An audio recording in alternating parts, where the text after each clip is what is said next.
Fierce rivals, great traditions. Today they battle it out for the Catholic High School Football Championship. And it's all coming up next on the YES Television Network. Last week, Chaminade proved they can sing in the rain. Craig Binnig led the chorus as they splashed their way to a semifinal victory over Mount St. Michael. This year has been a record-setting year for St. Anthony's. They've dominated with a stifling defense and a big play offense. Last week, they blitzed St. Peter's in the semifinals with big runs by Matt Hahn.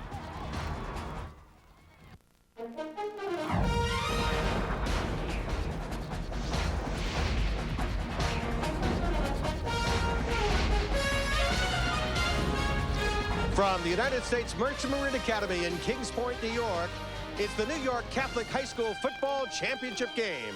Today, once-beaten Chaminade takes on the undefeated and defending champion Friars of St. Anthony's. Well, hi again, everybody. I'm Barry Landers, and a simply gorgeous day for football. Two great traditions knocking heads today. Earlier this year, St. Anthony's won by a big score, but both teams have been playing very well coming into this championship game. Last week in the semifinals, it was St. Anthony's in the rain destroying a St. Peter's team with great running. And on the other side, it was Chaminade also in a rainstorm coming up with an impressive victory over Mount St. Michael. And here this afternoon, we're joined by Tim Pernetti, former Rutgers Scar. And Tim, with the great weather, we should be in for a great football game today. Yeah, and you couldn't put it any better. It's a huge rivalry, a huge game. While the national stage has got Notre Dame, Michigan, New York State high school football has got Chaminade, St. Anthony's. Two storied programs with 15 championships between them. A gorgeous day, which is an offensive coach's dream. And talk about offense, you're going to see two of the best offenses in New York State high school football today. Well, Chaminade, of course, loves to throw the football, but more recently they've added a running game thanks to number 3, Craig Binnig. And the pass game has always been a staple of the Chaminade attack. Dan Devine, no exception this year. He's thrown 12 touchdowns, 10 of them to Ryan Clark. But the story has been Craig Binnig, converted from defensive back, where he was leading the league in interceptions. All he's done in 5 games is near 1,000 yards and balanced that offense with a run attack that has helped to set up the pass. You could see the 908 yards, the 10 touchdowns. How about that rushing average? 7.6 yards a carry. Very impressive indeed, Tim. On the other side, of course, St. Anthony's defense will have to stop that potent offense. When they go offensively, they've got a guy named Matt Hahn who's been burning it up all year. Yeah, and he's Mr. Unstoppable, Matt Hahn. In this wing tee attack, they rely on a lot of backs, but Hahn is the bread and butter guy. If you get in his way, he's going to run you over. If you give him a crack, all he's going to do is make one cut, get north and south, and run away from you.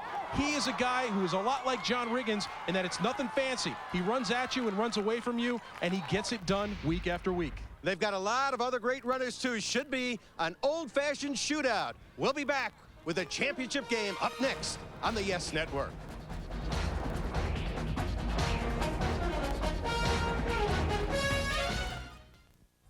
Want a truly thoughtful holiday gift for under $15? Then take a look at this. Grip Wrench is the new household tool with 100 practical uses.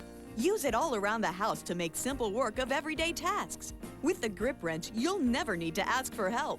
Big jars, small jars, mini jars, any jars. The secret is the unique gripping action combined with the power of the handle, which gives you the strength to open, loosen, or tighten all in one easy motion. The Grip Wrench gives you all the strength you'll need to do it yourself quick and easy. It's powerful enough to budge this rusty spigot and safe enough for this antique fixture. It grips without damaging the surface.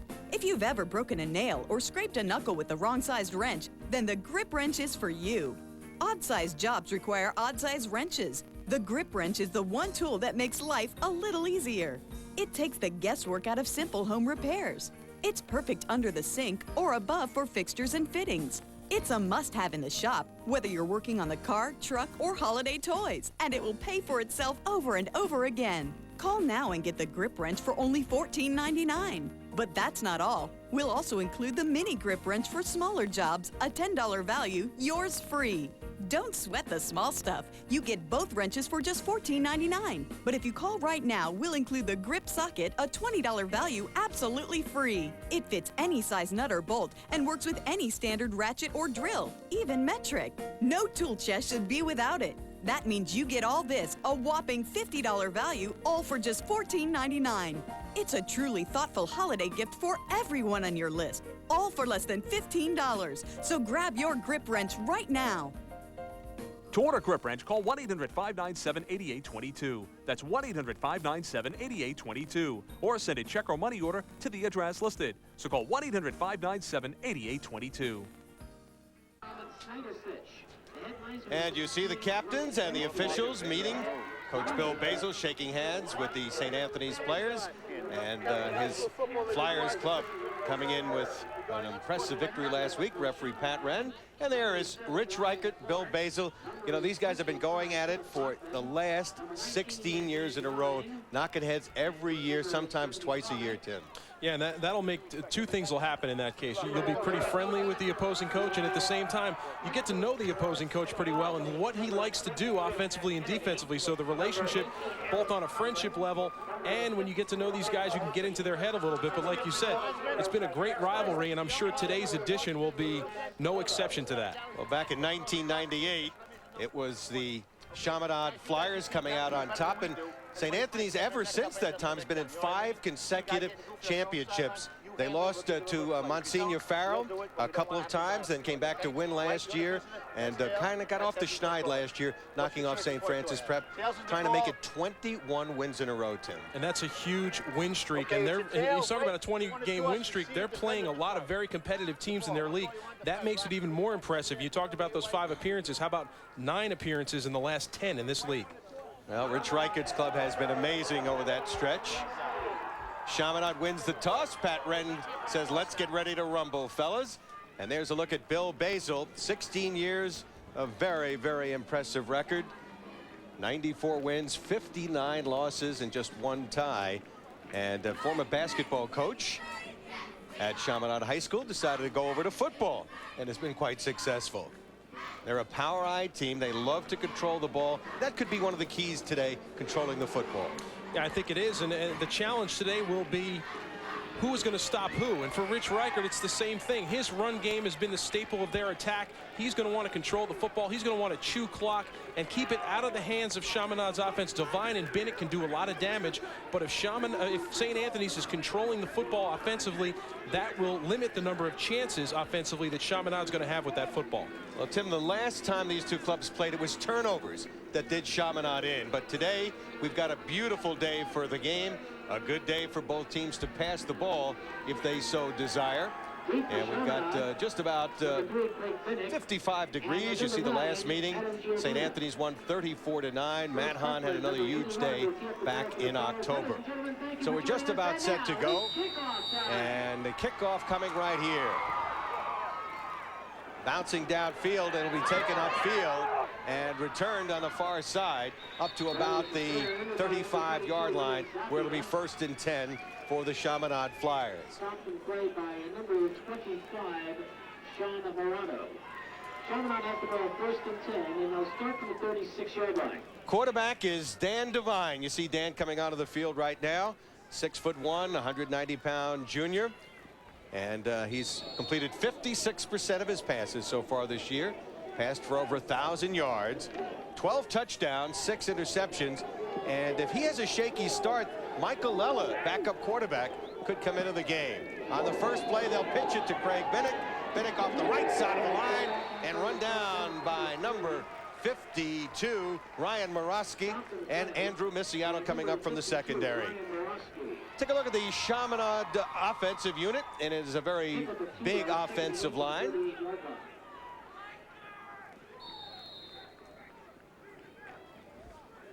And the Chaminade offensive line, you see Harrison, Tobias, Walsh, Meany, and Grubb. And we'll give you the backs in just a moment. And there they are. Tim Andre's an excellent tight end. Ryan Clark, a very good split end. And Binnick and Giardina in the backfield. On 2nd down, they go to the fullback, and Ancona will get his way to the 44-yard line, brought down by the nose guard, Charlie Teormina. Even when they line him up at fullback, you can see Bennett getting in there. And I think some of the St. Anthony's coaches were even yelling that he was leaning forward a little bit. There's the defensive line. Tricarico, Hidalgo, Termina, and Joe Aniello filling in for the injured Lawrence Stewart. Genovese, Morosky, and Sella. Sella's had a terrific year. And a secondary that will pick you apart with interceptions. Misiano leads the league with 7 interceptions. So now a big third down play. Let's call it 3rd and 2. As Ryan Clark lines up as a wide receiver to the left. Slot to the left side. They send a man in motion, and this is the fullback trying to pick up the first down, and he will. So they faked and went to the fullback right there, and John Cullinane picks up the first down as he moves it out to the 50-yard line.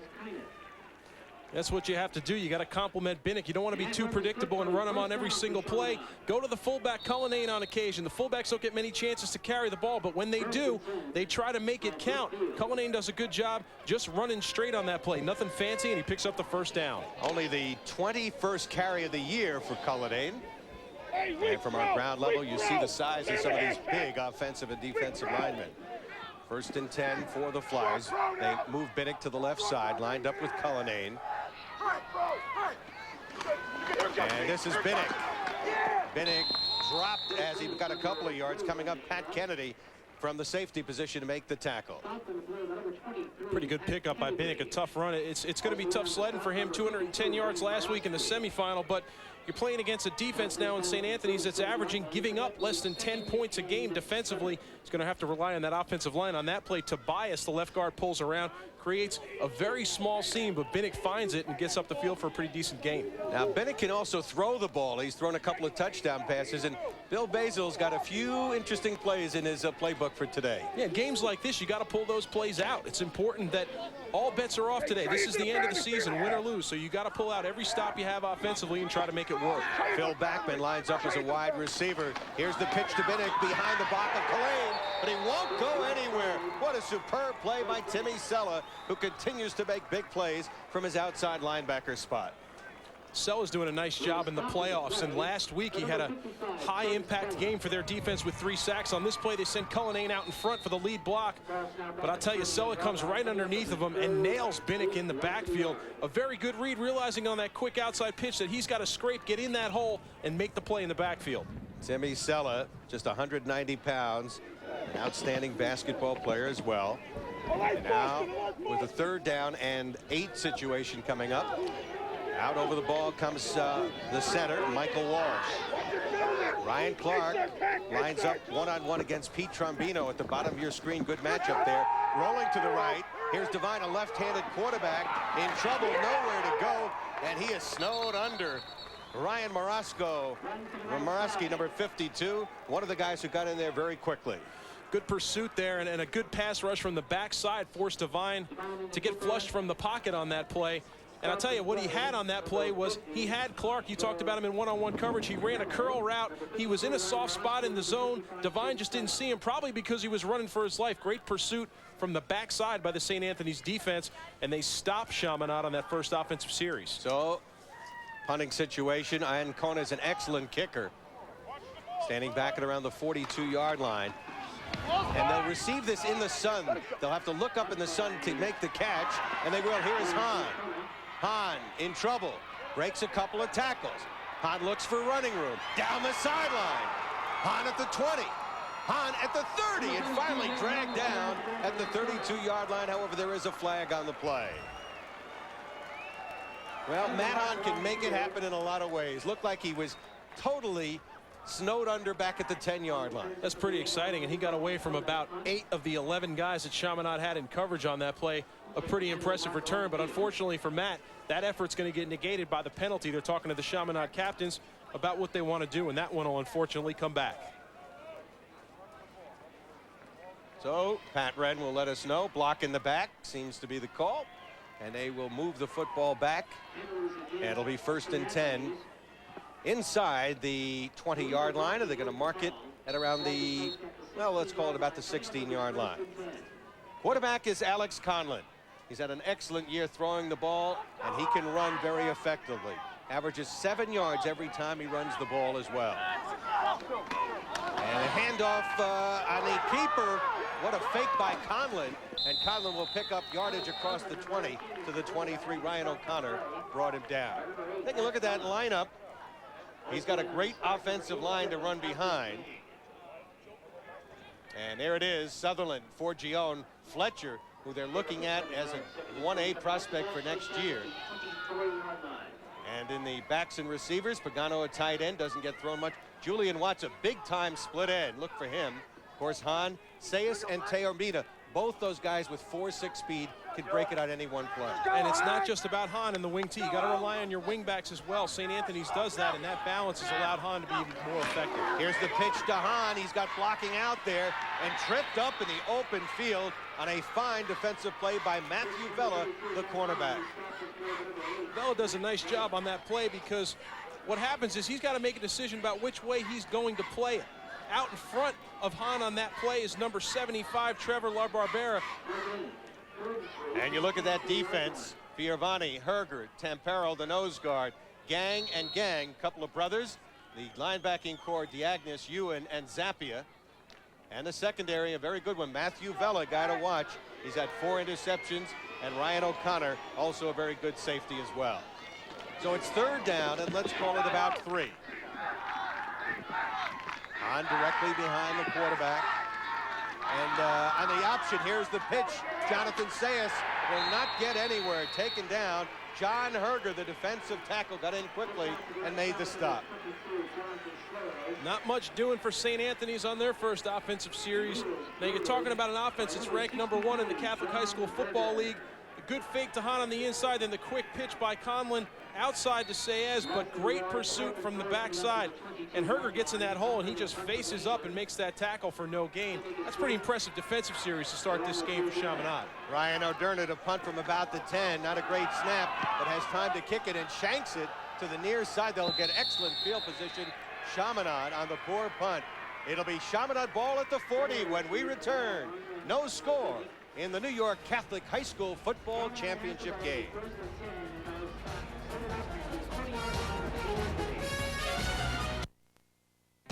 This Thanksgiving, stuff yourself with a day full of Center Stage on Yes. We're saying thanks to you with an all-day feast of Center Stage, where host Michael K talks turkey with today's superstars. It's a Center Stage Thanksgiving, all-day Thanksgiving Day. Only on the Yes Network. People, let me tell you about my best friend. He's a warm-hearted person who loved me till the end. People, let me tell you about him. It's so much fun, whether we're talking man to man. You don't need to be bigger than life to be a good dad. You just need to spend time with your kids. It takes a man to be a dad. Need more nets? Go overtime with Nets Encore on Yes. All the big jumpers. Got it for 3. All the block shots. Rejected. All the monster jams. Rocks the rim. All over again. Nets Encore, only on Yes. The Home of Champions presents Yes Network Magazine, your all-access pass to everything sports. With a look inside the private lives of today's biggest superstars. Welcome to my home, my house. The Osbournes have nothing over us. Plus, compelling features that explore the area's unique sporting life. It'll be interesting, I tell you that much. It's your best source for New York area sports. Yes Network Magazine, only on Yes. The Home of Champions. You recording this? Oh, God, yeah. And we're back. You see a look at a little bit of the geography of the Catholic High School Football League here in New York. Teams representing Westchester, Staten Island, which always has great teams like Monsignor Farrell, Manhattan, Bronx, Brooklyn, Queens, and Long Island. So the 5 boroughs, Westchester and Long Island, all compete in this 18-team league. And right now it is 1st and 10 at the 40-yard line for Chaminade. Great field position, Tim, right now. As they send a man in motion, Bachman.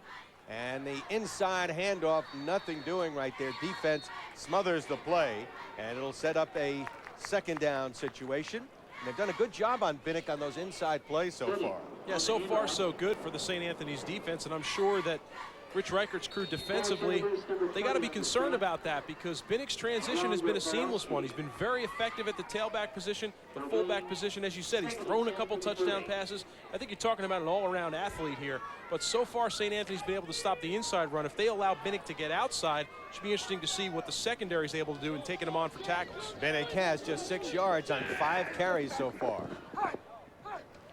Devine back to throw with time. Throwing to Bachman, complete. Bachman inside the 25 to the 24-yard line. A 16-yard pickup. Andrew Misiano on the tackle. Good job by Devine and good poise on that play too.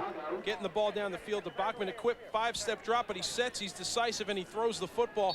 Bachman runs a nice route because he finds the sweet spot between the linebackers and the secondary. That space in the zone makes the catch, and then he gets up the field for a pretty good gain. Bachman's 11th catch of the year. And right now, it'll be 1st down and 10 at the 24-yard line for the Flyers. Bachman lines up as a wide receiver to the left. Backs are split. Now Ancona goes in motion. The pitch to the far side to Clark. No gain on the play, and a fine defensive play by Pete Trombino. But there is a flag on the play, however. Let's see what the call will be, Tim. Might have been motion. Illegal procedure against the Flyers, as they sent the fullback in motion, Dominic Ancona. Ancona goes in motion to give the illusion to St. Anthony's defense that quick pitch is coming again to Binnick. A quick screen pass underneath to Clark, trying to get him out ahead. What they did with the inside receiver, the slot receiver again, is Bachman. He runs coverage straight off. Clark folds in behind him, but he didn't fool the corner. Corner was there to make the play and to stop it from happening. Bill Basil hoping for a different result than he had earlier this year when his club fell behind early. Turned the ball over 4 times, but they look sharp on this drive right here. 2nd down. Bachman in motion. Devine on the draw play.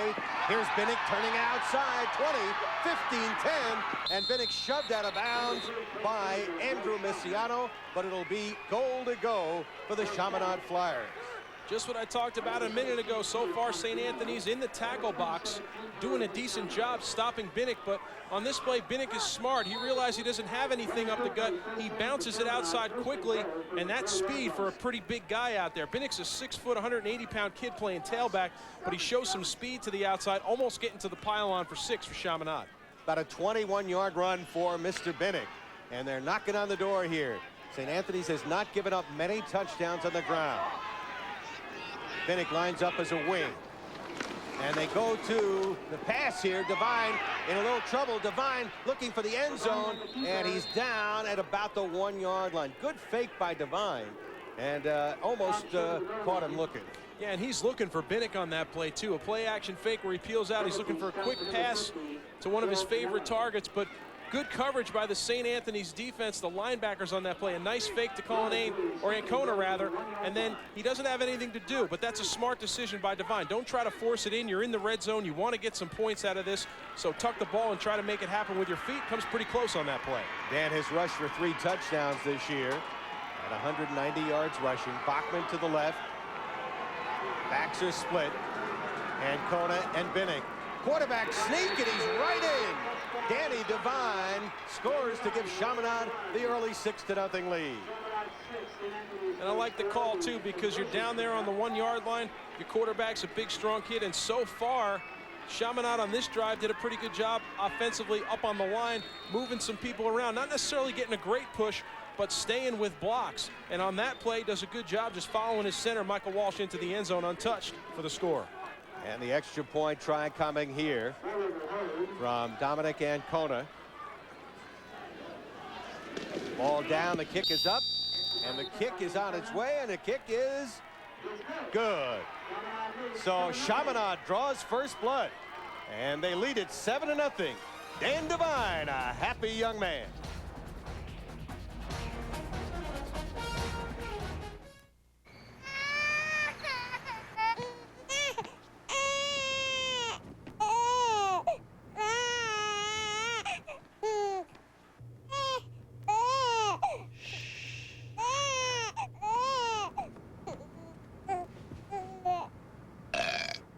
Gas is natural. Gas is also clean, efficient, and reliable. Oh, one other thing. Gas is quiet. Hey boys, want to have some fun? Then you've got to get down to Long Island Cycle and Marine in Bayshore for their preseason clearance. Preseason clearance. Going on now. Save thousands on every motorcycle, every jet boat, every ATV and wave runner in the store. Long Island Cycle and Marine. Long Island Cycle and Marine has the hottest Honda, Kawasaki, and Yamaha products at huge preseason savings. Long Island Cycle and Marine. Long Island Cycle and Marine, where the fun begins.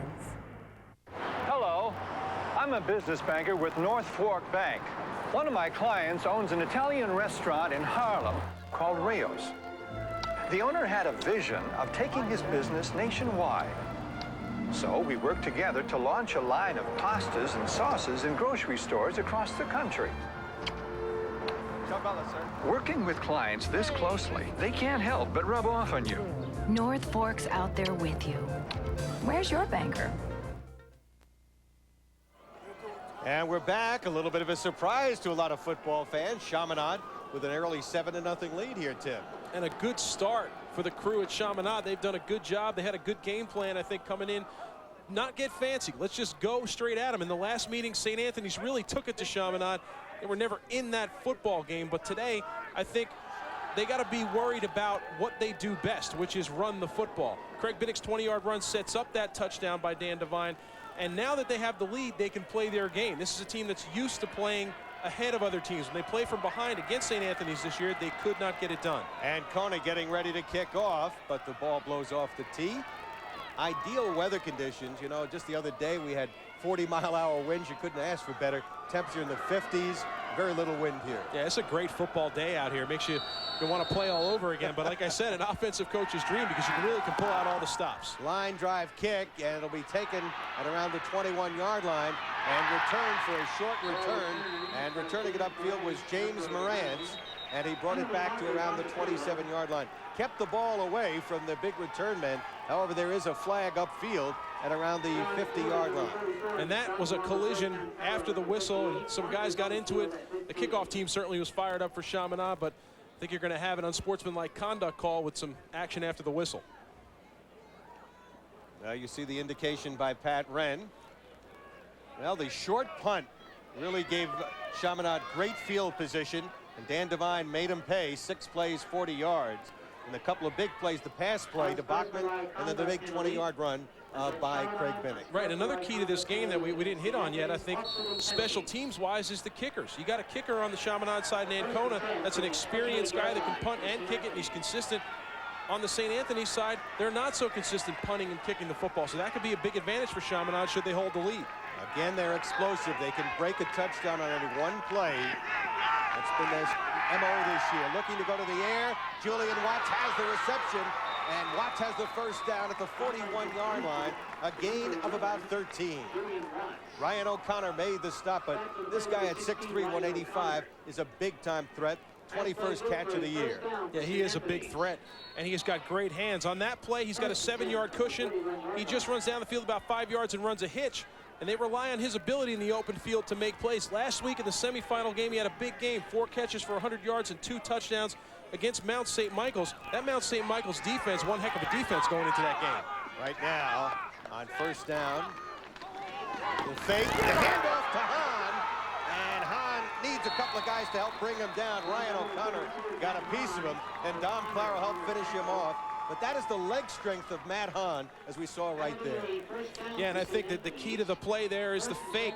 And we talked about how Conlon is so effective with that fake. Great fake in the backfield by SAHS, who has his hands up in the air as if he's going to take the pitch. It allows Hahn to take the dive and get up the field. He's untouched till he's 8 yards down the field. This is what St. Anthony's has to do. I like the call on first down with the pass, gets the defense on their heels. Got to be a little bit unpredictable when initially your run game hasn't been effective. First and 10 at the 46-yard line of Chaminade.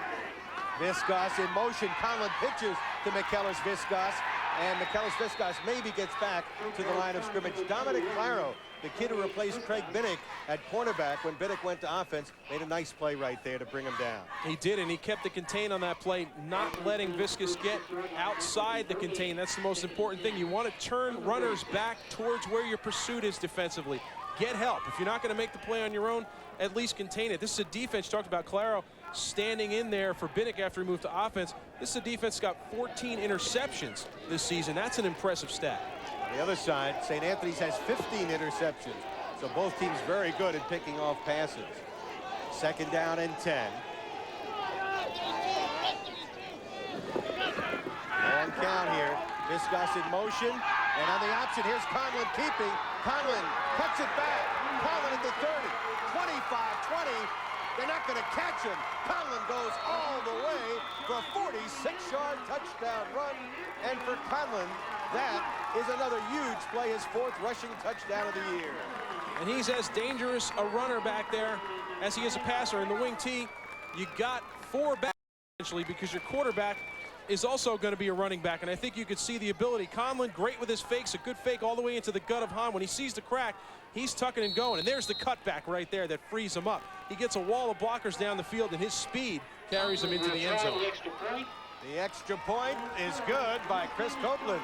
And we're tied. We told you, an old-fashioned shootout. We've got one early here. We'll be back with more of our championship game as Alex Conlon takes it to the house.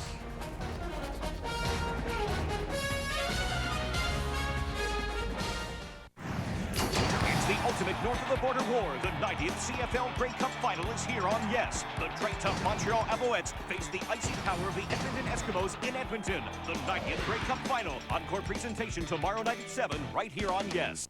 Small business solutions keep getting better and better and better and better.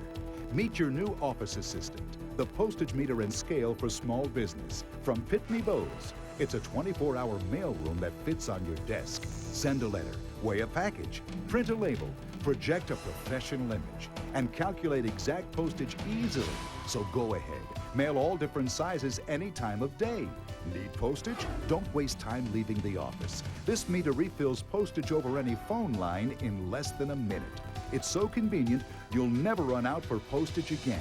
The postage meter and scale for small business. From Pitney Bowes, the mailroom that fits on your desk. Act now and we'll ship the meter and scale free for you to try for 90 days. Call 1-800-621-7174 or order online at pbtrial.com. Spend your time running your business, not running out for stamps. Alex Conlon getting a little bit of a breather. Young man who's maybe a 1AA prospect, but he's really turned a lot of heads this year. You know, Tim, he took over as quarterback last year in the 2nd game of the year. They're undefeated since he took over. He's got that win streak going, and I think we see his ability as an athlete player at quarterback. Quarterbacks in this system have got to have the discipline to carry out the fakes 100%. You can't short-arm fakes. You really have to make sure you're trying to fool the defense. And when he finds open field, he's got to be decisive, like he was on that play. After he fakes inside to Hahn, he sees the crack, and rather than make the pitch to the outside, he just goes. That decisiveness was what made the play, and all he had to do once he got in open space was make that one cut. And I would think after that play that Reichert's got to be pretty happy with how his offense responded after Chaminade scored first. All right, certainly indeed. Rich Reichert's club so explosive. That's a different dimension this year. They used to be a ground and pound, 80-yard, 8-minute type drive team, but this year they can do it on one play. Giardina takes it at the 5. Adam Giardina to the 15. Run out of real estate and will be knocked out of bounds along the near side on a fine defensive play by Paul Roulet. It'll be 1st and 10 for the Flyers, who took advantage of the short punt and went on about a 40-yard drive to score earlier. And you have to do that. If you're given the advantage of good field position offensively, you got to make sure it counts every time. If you can start a drive in the opposition's territory, that's important. Now the challenge is you're starting deep in your own territory. Can the offense get one of those 5, 6-minute, 10-play drives going that will keep that very dangerous offense for St. Anthony's off the field? And you see from our end zone camera just a moment ago the defensive alignment, a front 4. Here's Binnick looking for running room, cuts it back, and Binnick will be stopped after about a 2 or 3-yard gain. Andrew Misiato coming up with the tackle. Well, that will just about do it for the first quarter of action. We're tied at 7 in the Catholic High School Football Championship game of New York.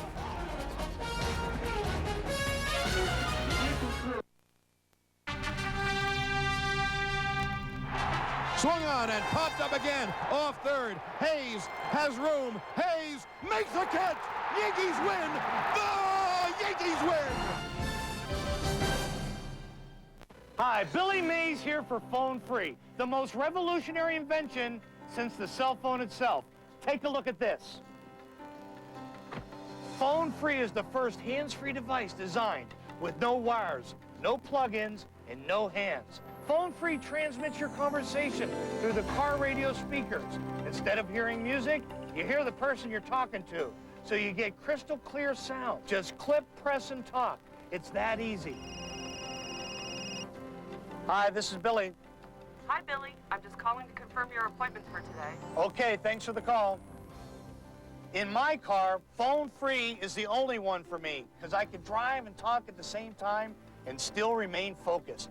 Phone Free fits any phone. It's so compact and portable, you could take it anywhere. It's so simple. I just clip it to my phone and start talking. And because I don't have to hold my cell phone with my hand, I feel much safer. Phone Free transmits your conversation through the car radio speakers. Instead of hearing music, you hear the other person. Why pay a fortune for other complicated systems when you can simply clip, press, and talk? But call right now, and we'll also include the universal dash mount that is designed to hold any phone and installs to any surface easily. That means you get Phone Free and the universal dash mount, all for just $19.95. But you gotta call now. Here's how to order. But wait, as part of this special promotion, now you can get 2 phone frees for the price of 1. That's right, call now and get 2 phone frees with universal mounts, all for the unbelievable low price of just $19.95. Don't wait. There's never been a better time to call. Call 1-800-620-9302 to order the amazing hands-free wireless phone-free system. This exclusive limited-time offer is only available on TV. That's 2 phone-free systems for $19.95 plus shipping and handling. Phone Free is backed by our 30-day money-back guarantee. Call 1-800-620-9302. Call now. We begin the second quarter with Chaminade facing a second down play, and they'll stay on the ground for the fullback, Dominic Ancona. He'll cross the 25, a gain of about 3. Chris Hidalgo, the big tackle, made the stop. I think they're going to have to go to the air more, Tim, because I don't think they're going to be able to run against that front 4 and the front 7, which is so active, and they swarm to the ball.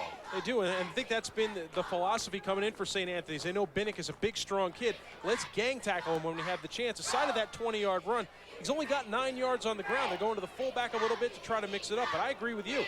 They got to go to their quarterback, Devine, go to Ryan Clark. They got some threats in the pass game. They have to use them now. On 3rd and long, back to throw. Good drop, has time. Throwing for Clark down the sideline. Clark in and out of his hands. There's a flag thrown by the back judge. And that's going to be an interesting call because Ryan Clark had to adjust because Devine underthrows him on that play. And as he adjusted and came back to the football, he sort of pushed aside Peter Trombino. There was a collision there and some contact. The call really on this play could go either way. I would have to agree with you. And we'll get the call from Pat Wren. And St. Anthony's will be penalized. That'll give him a first down. That's interesting because like I said, I think on those plays, the best call is a no call because there's going to be some collisions down the field, and Devine really has a chance to lead Clark. And I think the contact may have been called late there. They're calling Trombino probably for playing through Clark to get to the football instead of making a play on the football. He had a chance to just reach around and knock it down, but he played through the receiver. That's going to get you called for interference every time. Yeah, indeed it will. First down at the 41-yard line for Chaminade on the penalty. Out comes Mike Walsh, the center. Offset eye in the backfield for Devine. On 1st and 10, he'll keep on the option, and Devine will be taken down after a gain of about 3. Again, that swarming defense, Ryan Morosky, the middle linebacker, and Pete Trombino came up with the tackles. And that's a tough 4 yards there because they're working. Every back for Chaminade that carries the football is working. And Coach Basil's got to get creative a little bit and think about, okay, we've thrown our bread and butter run plays at them. We broke one of them, but let's think about mixing it up where we can. We're just going to mix it up at quarterback on this play. Absolutely. Michael Lella's coming in on 2nd down. We told you he'll see a lot of action.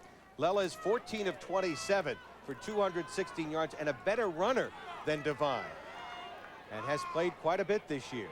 He's in there now, number 15, and Hands off to the fullback, Ancona. And Ancona stuffed. Once again, Paul Genovese coming up from his linebacker spot. Number 20. His cousin is Pete Trombino. And I guess they're going to have a nice Thanksgiving if they win this game. There are. Family, the Genovese and Trombino family. That'd be a good way to start the short week off. I know I'm looking forward to that turkey as well. The one thing you got to credit St. Anthony's right now, we talked about the struggling run game as Lela goes out of the game in place of Devine, is that the front four, Aniello, Termina, Hidalgo, Tricorico, they're doing a great job keeping guys off the linebackers. You've called a lot of linebacker names. It's because the defensive line's doing their job keeping the offensive line off the backers. Let's call it about 3rd and 7. Devine handing off to Binnick's got blockers. Binnick has the first down as he crosses the 45 to about the 42. That's a gain of 14 yards for Craig Binnick, one of his best runs of the afternoon. And that same play, Binnick's a little bit slow to get up on that play. Pretty good collision at the end of the play. He's going to feel this one tomorrow after this game, that's for sure. The same play as earlier. He's got some blockers out in front of him that do a good job, especially Greg Tobias.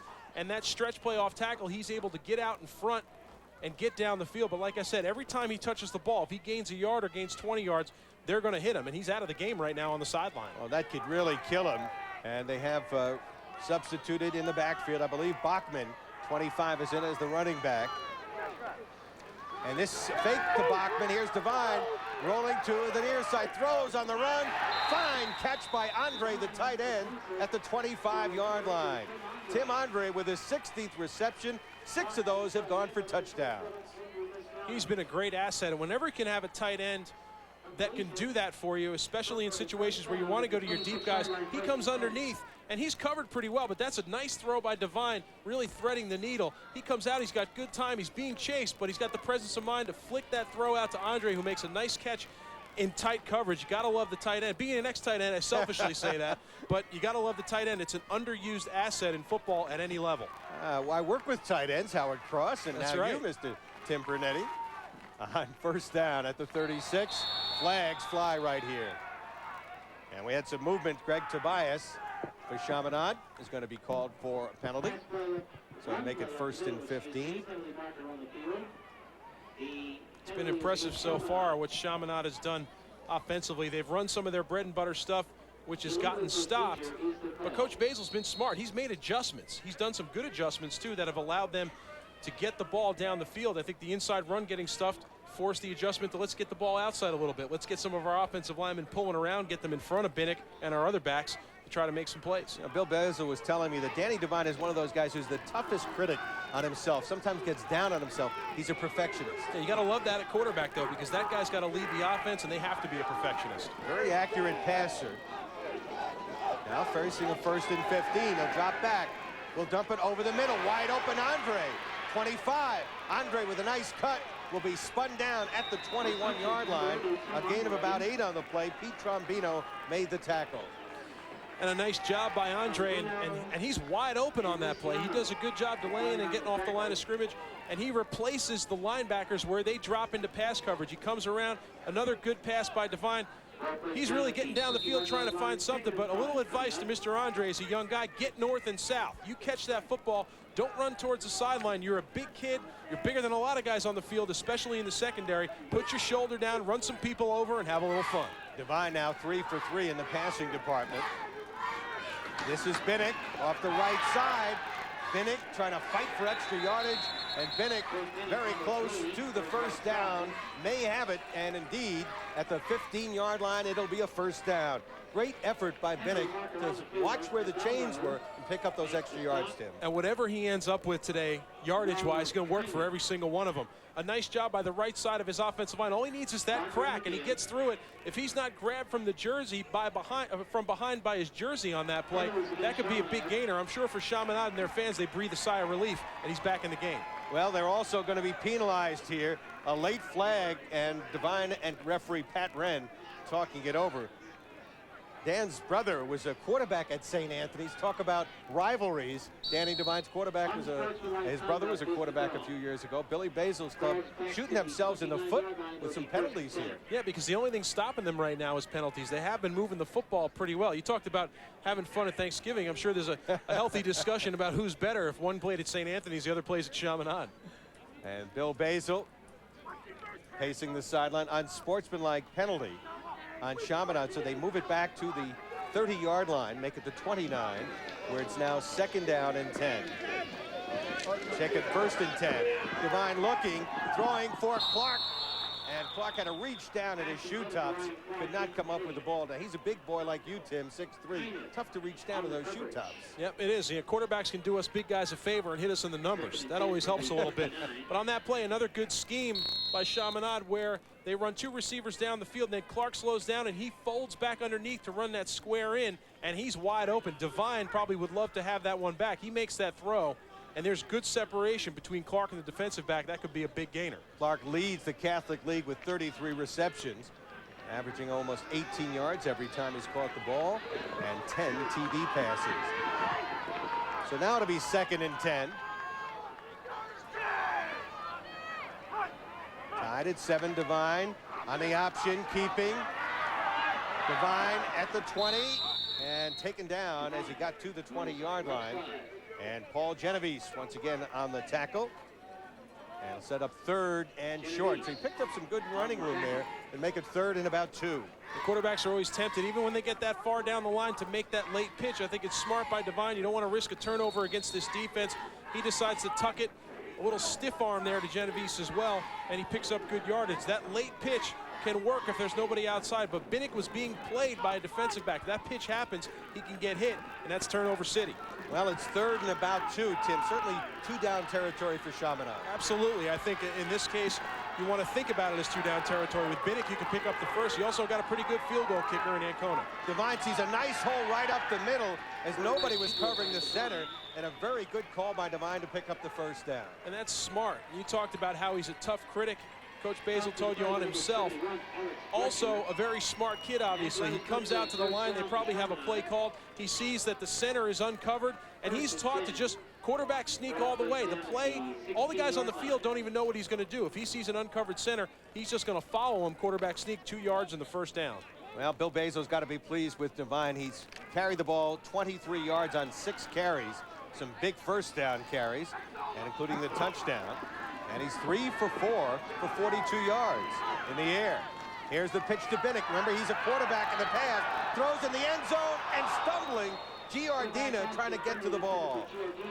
And he had him. He had him all the way on that play. A well-disguised play where Binnick sells it well. That's the most important thing. He takes the pitch, and he's got to sell it like he's going to run that outside run. He pulls it out late and makes the throw. He looks like he's hurting a little bit after that play. A good pitch, a good sell by Binnick, and then he sets and throws. And I'll tell you, he's got his receiver, Giardina, wide open for a touchdown. He grabbed his wrist right after he threw the football. I wonder when he went off the field before if that was the problem. His right wrist throwing the football may have aggravated it a little bit. We'll keep an eye on that right wrist of the right-handed throwing Binnick. Binnick is a baseball catcher and a Division I prospect in baseball. Outstanding catcher with a great arm. And let's see what happens here on 2nd down. Devine on the option will keep again. And Devine fighting for extra yardage inside the 10 at around the 9, a gain of about 7 or 8. Andrew Misiano came up to make the stop. Chaminade's doing a great job marching down the field, very methodically moving the ball down the field and chewing clock. It seems like just a minute ago, Barry, you said that's the end of the 1st quarter. Well, how about there's 4 minutes and change left in the 2nd quarter, and Chaminade is owning the football. Who would have thought at this point that one of the leading rushers for this team would be Devine? He's been smart knowing when he should keep the football, because defensively, St. Anthony's is keying in that option on Binnick playing the pitch man. Time out on the field right now. The Friars certainly being tested. They're tied at 7, but Chaminade on the move inside the 10. What? Why are you getting so late? This Thanksgiving, stuff yourself with a day full of Center Stage on Yes. We're saying thanks to you with an all-day feast of Center Stage, where host Michael K talks turkey with today's superstars. It's a Center Stage Thanksgiving, all-day Thanksgiving Day. Only on the Yes Network.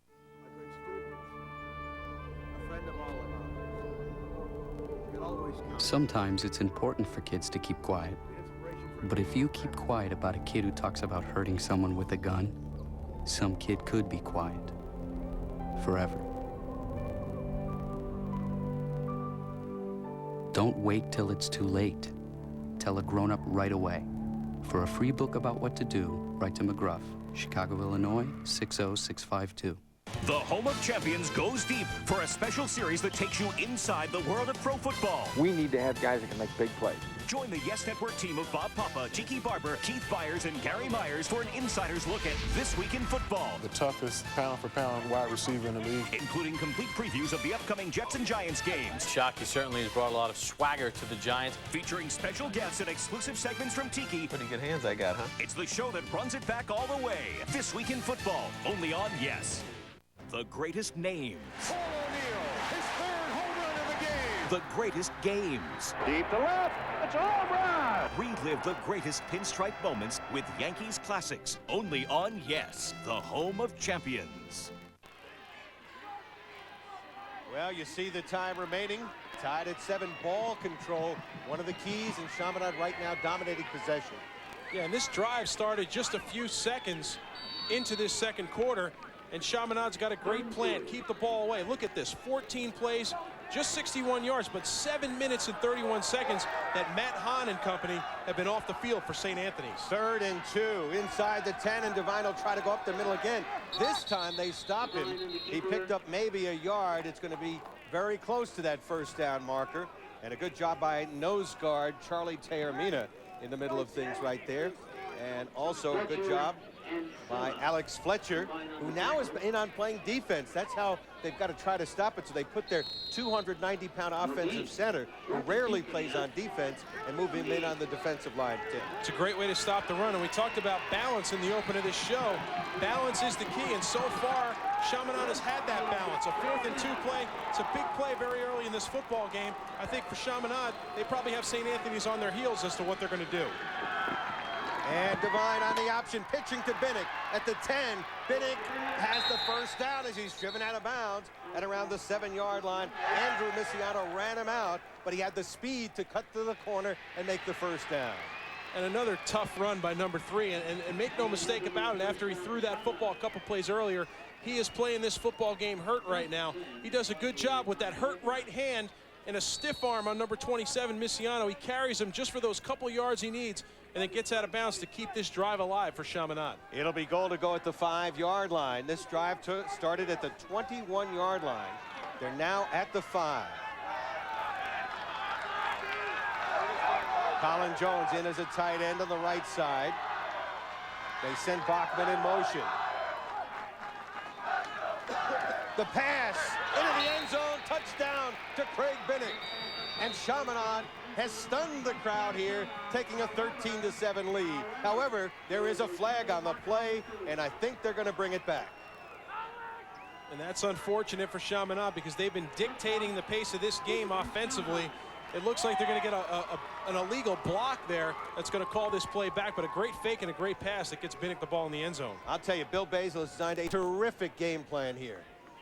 You have to pull out, like we said, all those stops when you're playing against the best team in your league and you're playing for the championship. No use in saving anything for next season because this is the season. You saw the call, blocking below the knees. Now, Chaminade has had a lot of penalties in this game, but they have been able to overcome those penalties so far. Yeah, they have. You talked a few plays ago about shooting themselves in the foot, getting backed up because of penalties, but they have been able to overcome them, and I think because Coach Basil's got such a good game plan. He has a lot of things scripted and a lot of things planned different probably from what they showed St. Anthony's the first time around in their regular season matchup. It's 4th penalty they've had for 40 yards in this game. So now they're backed up, 3:50 to go. New set of downs. Here's the pitch to Binnick. This time he'll run it. Binnick into the secondary, picks up nice yardage, picked up about 7 or 8, maybe 9, as he's down at around the 19-yard line and is slow in getting up. Boy, he's taking a beating. Joseph Aniello made the stop and give him a gain of about 8 to about the 12-yard line. And Binnick's going back off the field. He really appears to be in some sort of pain. He's getting banged around. I'm sorry, that's not Binnick going off the field. That's Giardina going off the field. But a look at this play. Great block on the outside by the tight end. Andre does a really nice job sealing the outside and just creating a lane for Binnick to get up the field. What St. Anthony seems to be doing defensively is trying to get up the field quickly, slants and angles into the gaps defensively, but Andre just carries his guy where he wants to go, and he creates a running lane for Binnick. Time out of the field, and we're deadlocked at 7. Chaminade, St. Anthony's.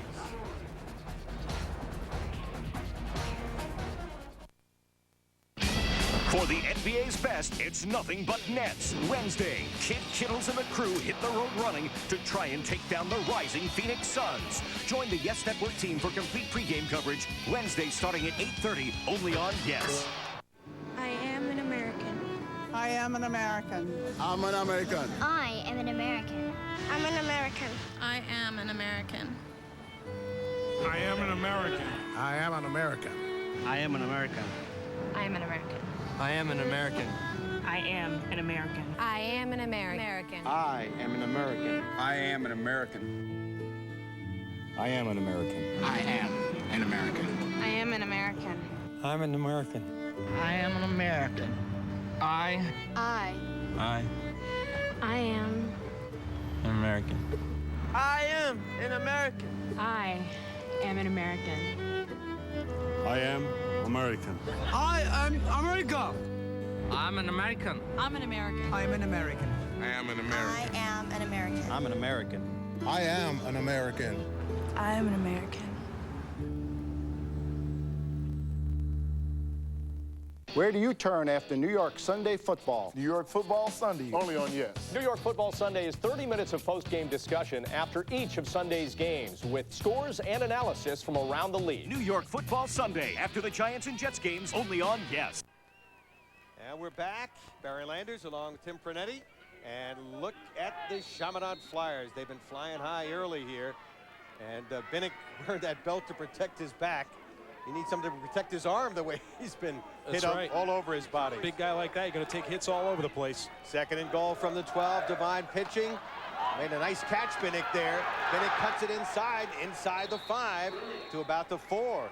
So Binnick with an 8-yard run once again, setting up a very makeable 3rd and 4. Goal to go from the 4-yard line. And the drive continues for the Flyers. Risky pitch there by Devine, a little bit behind Binnick. He talked about what a great athlete he is. He controls the ball, and then he cuts back and gets north and south. And he's able to get up the field for a good gain. He puts his team in position, in a high percentage position on 3rd down. Tim, you talk to the coaches about him. He's got great vision. You can't teach that. You can't. And the most important thing in high school for a back is to teach guys, see the open space, cut once, and get north and south. You don't want guys to dance around in the backfield and dance to get yardage. Just cut that one time.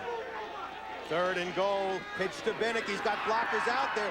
Goes to the outside, gets around Misiano, who's able to pull him back and grab him at around the 2-yard line. What an effort by Misiano, just holding on for dear life. Yeah, and that's a good effort because Binnick is not a little guy. He gets everything going forward. He's going to be a tough guy to bring down. He gets wide on that play. The offensive line doesn't do a great job. There's good pursuit. Good job up in front of him by his traveling buddies in the backfield. But like you said, Misiano just grabs a right hand full of Binnick's jersey and yanks him out of bounds, and he's helped out by number 23, Pat Kennedy. 4th and goal. Chaminade will take timeout to talk things over. But the clock is down to 2.5 minutes. And I don't think that St. Anthony's has had maybe 2, maybe 3 possessions in this entire game. This is a team averaging over 40 points a game, and they're keeping the ball away from that offense. And that's got to be the game plan. Let's keep the St. Anthony's offense off the field. We know how dangerous all the backs are, especially Matt Hahn. But so far, Coach Basil's philosophy has worked well because his offense continues to make plays. And I think he's scripted a good game offensively because we've seen a lot of different personnel. You've seen a lot of different things called, a great balance with the run and the pass. And so far, the guys that are getting it done on the ground, obviously Binnick and Dan Devine, but look at this drive. It's unbelievable. 9 minutes and 33 seconds off the clock, a 19-play drive. You get a couple more of those, St. Anthony's offense won't be seeing the field very much. They only have 65 yards so far in the day, but they haven't been on the field. 7 plays, Tim. That's all they've had in this first half, which is showing 2.5 minutes to go. And right now, Craig Binnick, who has made a huge difference in this Chaminade team, right now with a 4th and goal from about the 2-yard line.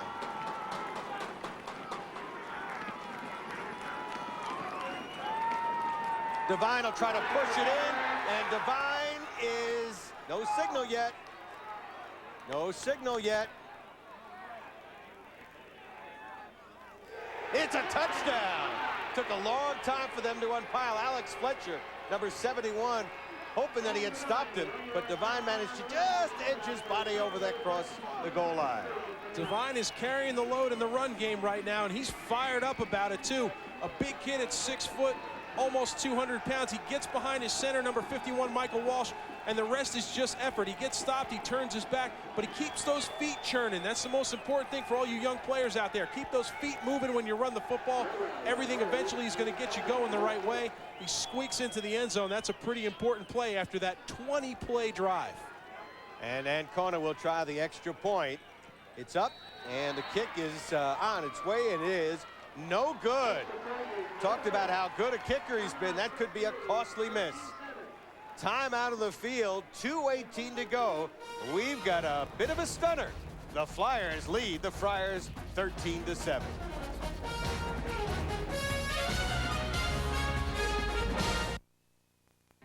This Thanksgiving, stuff yourself with a day full of Center Stage on Yes. We're saying thanks to you with an all-day feast of Center Stage, where host Michael K talks turkey with today's superstars. It's a Center Stage Thanksgiving, all-day Thanksgiving Day, only on the Yes Network. Today's a big day. After Dad's done working, we're off to Big Al's Water World. Well, of course, Dad. That's what he gets for using a dial-up service. Guess he doesn't care that Verizon Online DSL is so fast it blows our internet provider away. Or that there's a special offer going. I mean, it's got email, internet, all the things he uses at the office. All really fast. They'll even give him his money back if he doesn't like it. And he calls me stubborn. Plus, you can talk on the phone while you're online. Did you hear that, Dad? You can talk and surf. Get Verizon Online DSL now and receive a $25 virtual MasterCard you can use to shop online. We'll also include the modem, along with a self-installation kit and more. Dad, can we go now? In a minute, son. To get Verizon Online DSL, call 1-888-387-4345. He just doesn't get it. Make progress every day. Verizon. Weekday afternoons, get the Inside Line with Mike and the Mad Dog on Yes. Interviews, analysis, the biggest names in sports. If they're talking New York sports, they're talking to Mike and the Mad Dog. Weekday afternoons, only on Yes. Well, Chaminade taking a play out of the old St. Anthony's playbook. Use the clock, grind it out, mix it up, and the Flyers have something to cheer about. And give it to Binnick, number 3. They've given it to Binnick. But how about Dan Devine? He has been divine so far in this game. He sure has. He's led the offense. He's been composed. He's made some nice throws, and he's done a lot of damage with his legs. A 20-play drive, 79 yards, 9 minutes and 40 seconds.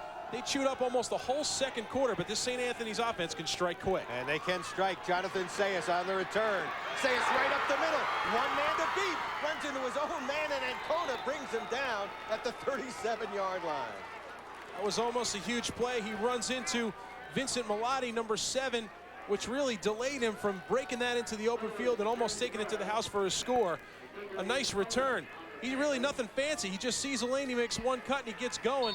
And sometimes when you're going that fast, you can't get out of anybody's way, and you can't fault number 7 for trying to get in there and make a block to spring his teammate, but they collide, and it gets stopped right around the 37-yard line. Only the 8th play of this first half for Alex Conlon and the Friars.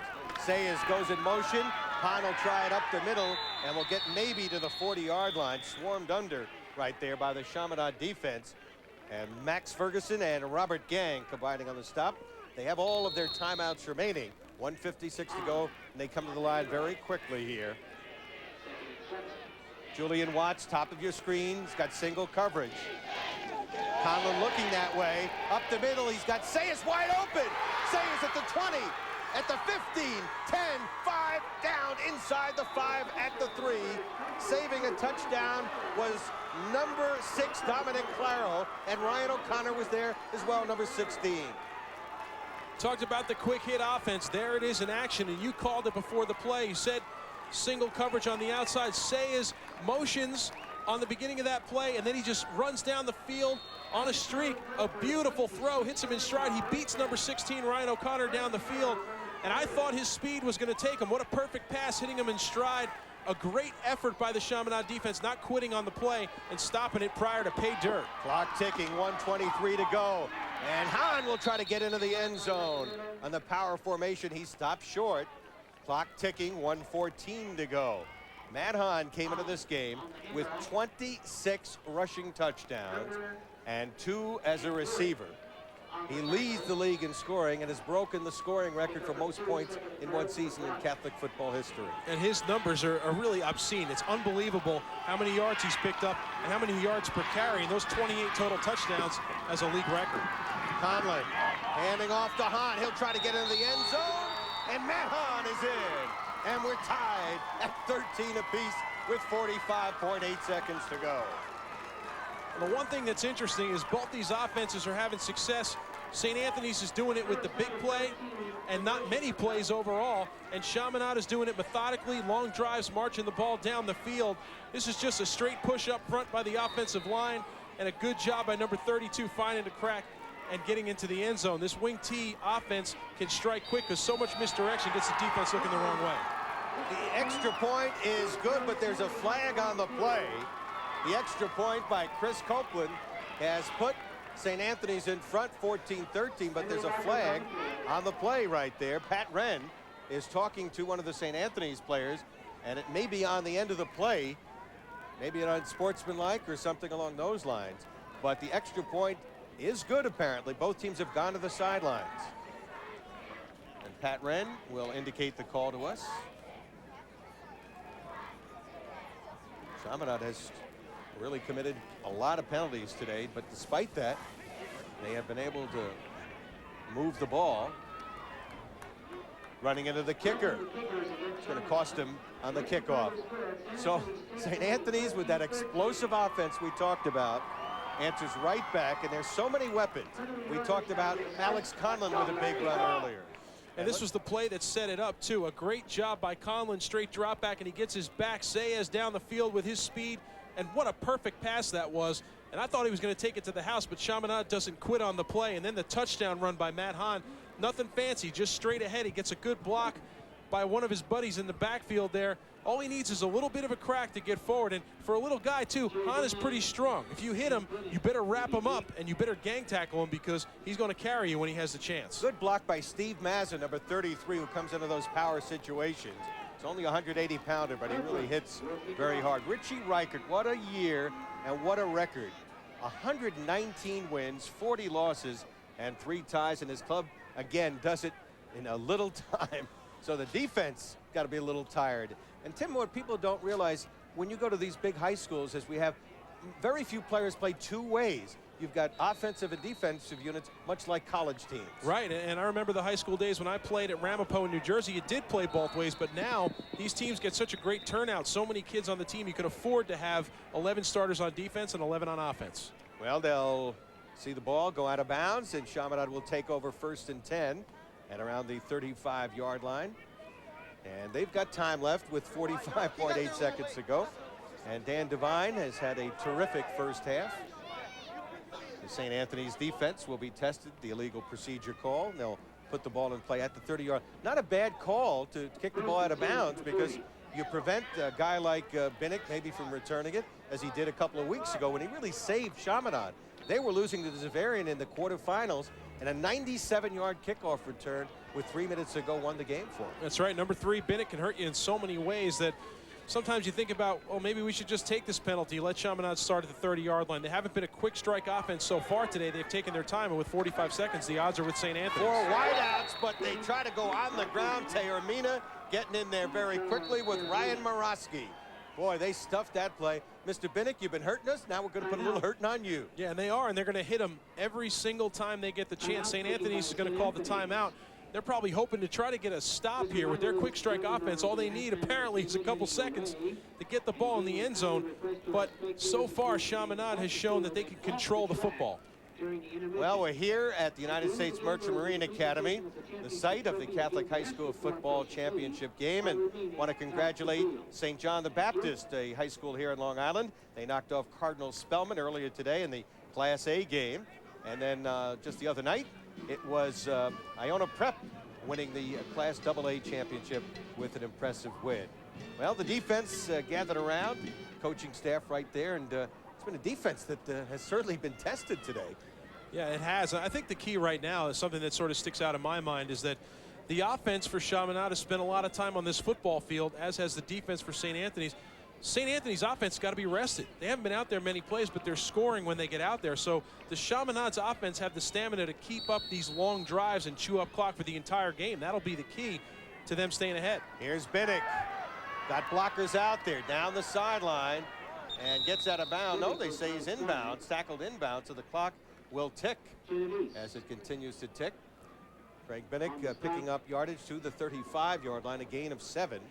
It'll set up 3rd down. And now the clock continues to tick.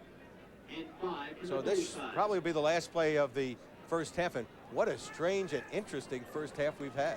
Yeah, in a lot of ways you can call it a shootout just because there's such an outpouring of offense. St. Anthony's really is the shootout type offense, hitting so quick, but Chaminade came in, I think, with a pretty good game plan. So far they've done a good job controlling the football and keeping Hahn and company off the field.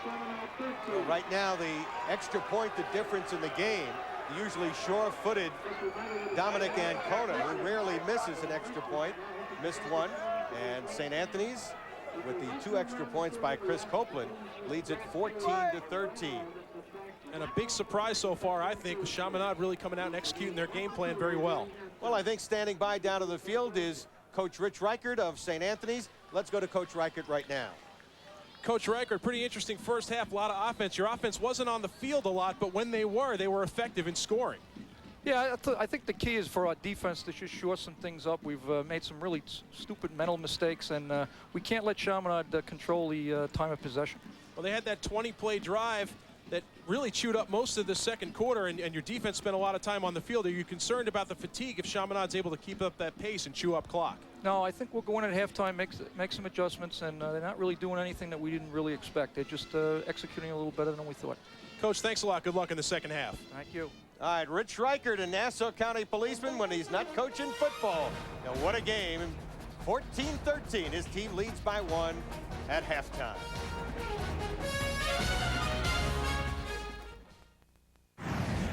It's the ultimate north of the border war. The 90th CFL Grey Cup final is here on Yes. The Grey Tough Montreal Alouettes face the icy power of the Edmonton Eskimos in Edmonton. The 90th Grey Cup final. Encore presentation tomorrow night at 7 right here on Yes.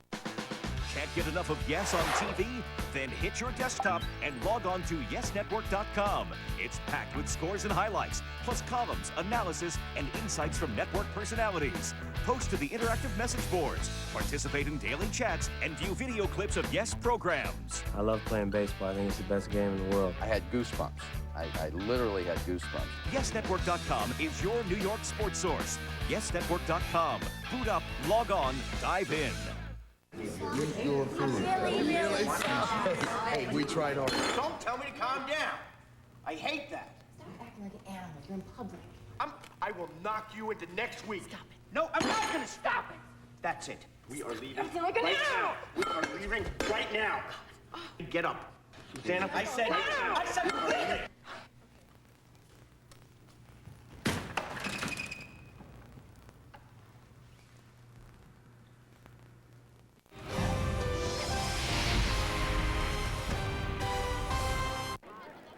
We're back. Craig Binnick hoping to have a big second half. And his coach Bill Basil is standing by. Coach Barry Landers along with Tim Pernetti. Tim? Coach, I'll tell you, you got to be pleased with a 20-play drive and chewing a lot of clock in the first half. What did you tell your team in the locker room? No, we just, we just felt that that's what we want to continue to do, is control the football. And, we're playing well. We had a couple of breakdowns on defense, but we're going to just try to continue to do what we were doing in the first half. Coach, thanks a lot. Good luck second half. Thanks. Bill Basil, quite a gentleman. Craig Binnick, quite a football player. I wonder how he's feeling. He was banged up in the first half of that game and really wasn't much of a factor. You see the scoring summary, a lot of runs. Conlon really responsible for both touchdowns. One physically responsible for scoring the touchdown. The other one, he sets it up with the big pass play. And then Devine really doing the job, not only leading his offense, but getting into the end zone down on that quarterback sneak. Well, Binnick carried the ball 14 times for 70 yards in that first half. But the big story, obviously, Matt Hahn didn't have his hands on the ball very much. 5 carries, 18 yards, but did get that 1-yard touchdown run and help put his club in front. And that's got to be a concern for St. Anthony's coach, Rich Reichert, because that's his bread and butter guy. He's got to get him his carries, and he's got to get him his yards.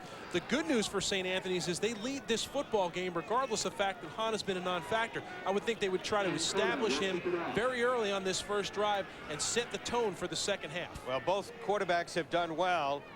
Chaminade's Devine is 3 for 4 passing, 54 yards, and he's 9 for 32 and 2 touchdowns rushing.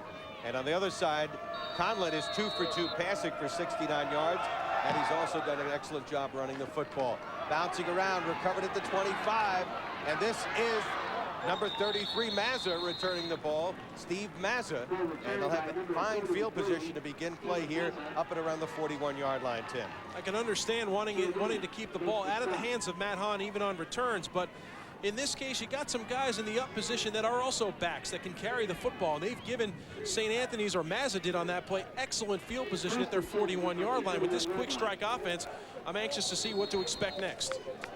From our ground level camera, you see him line up. Alex Conlon, senior quarterback with Matt Hahn behind him. Taormina going in motion on the option. Here's the pitch to the speedster, and he's tripped up and knocked out of bounds after he gained a couple of yards, taken out by Dom Claro. Well, coming up after the game, join Michael Kay as he sits down for an hour of conversation with the New York Giants' Tiki Barber on center stage. Find out what challenges Tiki overcame to become one of the best running backs in the pros.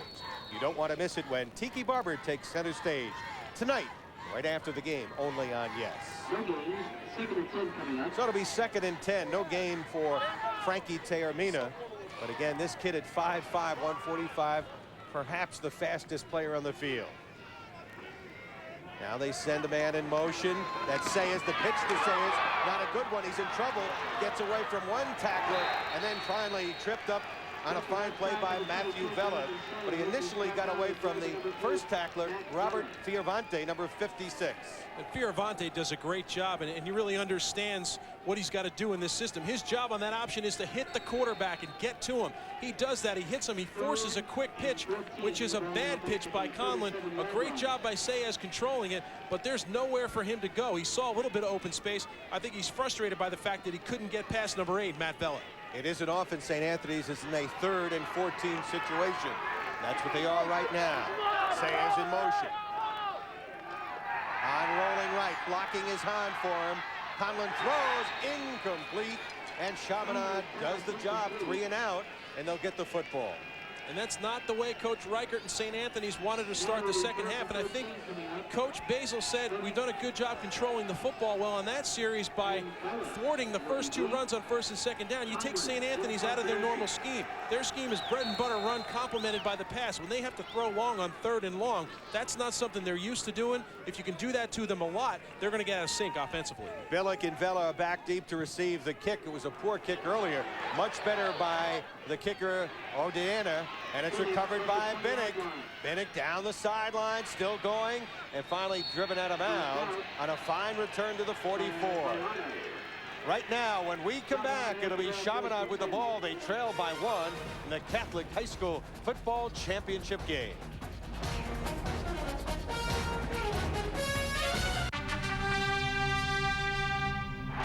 Swung on and popped up again. Off 3rd. Hayes has room. Hayes makes the catch. Yankees win. The Yankees win.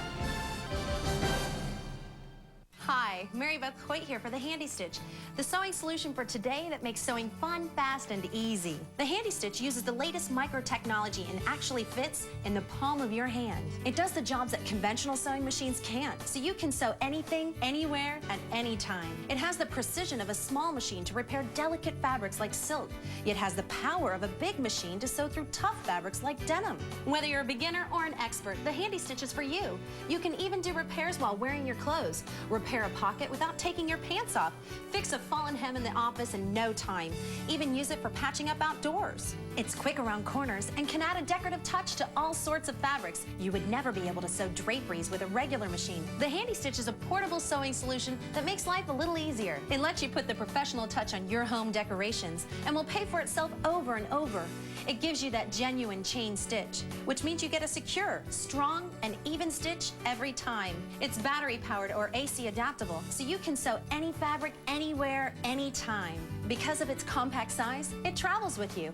The Handy Stitch can even be used outside to repair a flag or fix an awning. Regular machines are bulky and can cost over $500. Call now and you'll get the Handy Stitch complete with 4-threaded extra wide metal spools, the needle threader, and an extra spool pin for regular size thread. A $40 value for just $14.99. But call in the next 5 minutes and we'll also include this giant 64-piece thread and bobbin collection, so you'll always have the right colored thread for any job. A $20 value, yours free. That means you get everything. The Handy Stitch, all the accessories, and the 64-piece thread and bobbin collection, an incredible $60 value, all for just $14.99. So call this number right now. Here's how to order. To order Handy Stitch, call 1-800-418-5757. That's 1-800-418-5757. So call 1-800-418-5757 and order today. The Home of Champions goes deep for a special series that takes you inside the world of pro football. Join the Yes Network team for an insider's look at This Week in Football, including complete previews of the upcoming Jets and Giants games. This Week in Football, only on Yes. Well, the Chaminade defense does the story. You can see some of the past champions. St. Anthony's in '95, and then Chaminade in '98, and last year it was St. Anthony's. Trying to make it 2 in a row in this tough Catholic high school football league. Chaminade 3 and out. They get the ball 1st and 10 at their own 42-yard line. Binnick right up the middle. Strong run to the 50. A gain of 8. Paul Genovese brought him down, but what nice blocking up front. And the guys up front make it happen. And same thing with St. Anthony's. When you have 2 great rush offenses, you can't have offenses like that without guys up front. Binnick, now this is the Craig Binnick that Coach Basil loves, the guy that takes the football and runs straight ahead. And he's got room to run thanks to that offensive line, and he picks up good yardage on the play, about an 8-yard gain. I think they're going to try to ride that horse a little bit, establish that tone again, Barry, to try to control the football. Well, they just put Alex Fletcher in, 290-pounder, to try to stuff the middle. They'll go outside. Here's Binnick trying to turn the corner, and Messiano wraps him up again. Andrew Messiano playing very well today out of his safety position. Messiano does a good job, and out of that safety you expect a couple things. You expect a guy who's fast and smart that can play the pass, but also a guy that's tough as nails and can play run support. Binnick looking for some space outside. Messiano and Morosky and also Pat Kennedy on that play force it, and they're able to make the play at the line of scrimmage. That's a good job, and Binnick on that play not really finding any room to run outside. Well, nevertheless, they did pick up enough yardage on that 2nd and short to pick up the 1st down. The ball at the St. Anthony's 47. Right now in the game is Andy Dolan at the nose guard position. A handoff right side. Binnick spun a couple of guys down. Charlie Kyneth brought him down at around the 40-yard line. So Binnick may be playing hurt, maybe playing with a bad arm, a bad back, but what a heart this kid has, the kid out of Hicksville. Well, if they're able to win the game, he won't be feeling any of those injuries tomorrow. A nice run inside. He gets a great block by his right tackle. You saw him there briefly, the big guy, Liam Grubb, at 6'5", almost 300 pounds. You get up behind a guy like that, he's going to move some people around for you. And like I said, I think the tone now has got to be set by Chaminade. Let's run the football. Let's keep that St. Anthony's offense off the field after the 3 and out. And right now they face a 2nd down and short, 2nd and 4, as they'll come to the line of scrimmage. Again, Ryan Clark is a dangerous receiver. They can suck him in with some play action here, perhaps, and go to Clark. And they'll stay on the ground to Binnick. Binnick trying to go outside. They spun it around, taken away by Sella, but they'll blow the play dead. Timmy Sella wrestled the ball away, but Pat Wren says no. The ball's dead at the 45-yard line, to the dismay of the entire coaching staff of St. Anthony's. And there's Richie Reichert. Well, Richie Reichert being a coach, not agreeing with the call, the official on that play. Binnick, again, not finding any real estate outside to run the football. You mentioned Clark rather, being a big play guy, he's drawing a lot of man-to-man coverage in a lot of the situations where Chaminade is lining up heavy on the opposite side. On this play, Binnick takes it. He's got nowhere to go. Great job by the linebackers of St. Anthony's on the scrape and getting there to make the play. I don't know that he was down when Sella took the ball away from him. That's really a questionable call. And the big debate, Barry, always is, should we have instant replay in college football? Well, I don't know if we should have it in high school football. Refs are doing a great job, nevertheless. Tough job. Here's Binnick up the middle, looking for first down territory. There is a flag on the play in the backfield, and usually that indicates a penalty on the offense. Chris Hidalgo on the tackle. Holding. Oh, and the penalties continue to hurt Chaminade. They found a way to overcome it, as we said earlier. But how often can you do that, Tim? Yeah, and you know, maybe that's a makeup call too. The officials, you know, the one thing about officials, and people always criticize them, but it's a tough job because these guys get one look at things at full speed and they have to make a judgment call, and you really have to rely on the fact that they have the experience and the sense of what to do in those situations. For Chaminade, they did it in the first half, shot themselves in the foot when they were moving the football with penalties. Again on that call with the holding penalty, moves them back when they were moving the football with some success. Well, Bill Basil's got the headset off. 31 years at Chaminade. He's a Chaminade grad, coached basketball before taking over football. Out they come with Clark. One-on-one coverage against Trombino at the bottom of your screen. And a third and long situation, 3rd and 14. Devine drops straight back, looking downfield, looking and throwing, intercepted by Genovese. Down the sideline, 40, 30, Genovese still going, cuts it back. Genovese is going to go all the way. A 60-yard touchdown return. Paul Genovese on the interception. Great job by Genovese. What a huge play. Now, what do you do when you can't get your offense on the field to score? Defensively, you score. They were looking for Tim Andre, the tight end, who had some success in the first half. And on that play, Genovese does a great job in coverage. He's quick for a linebacker, and he makes the big play for St. Anthony's.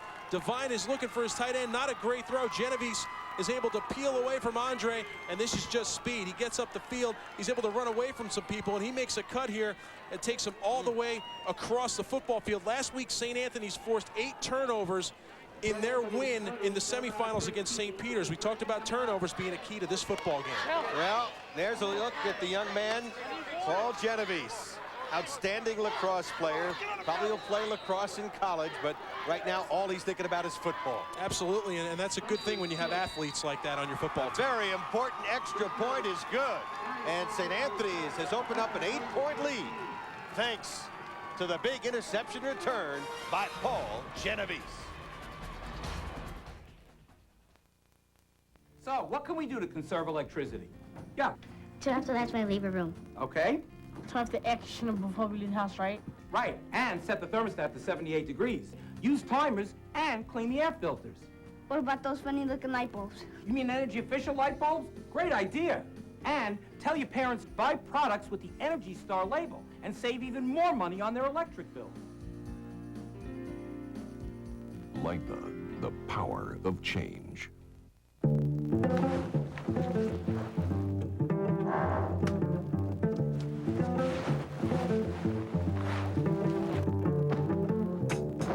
Burner's broken.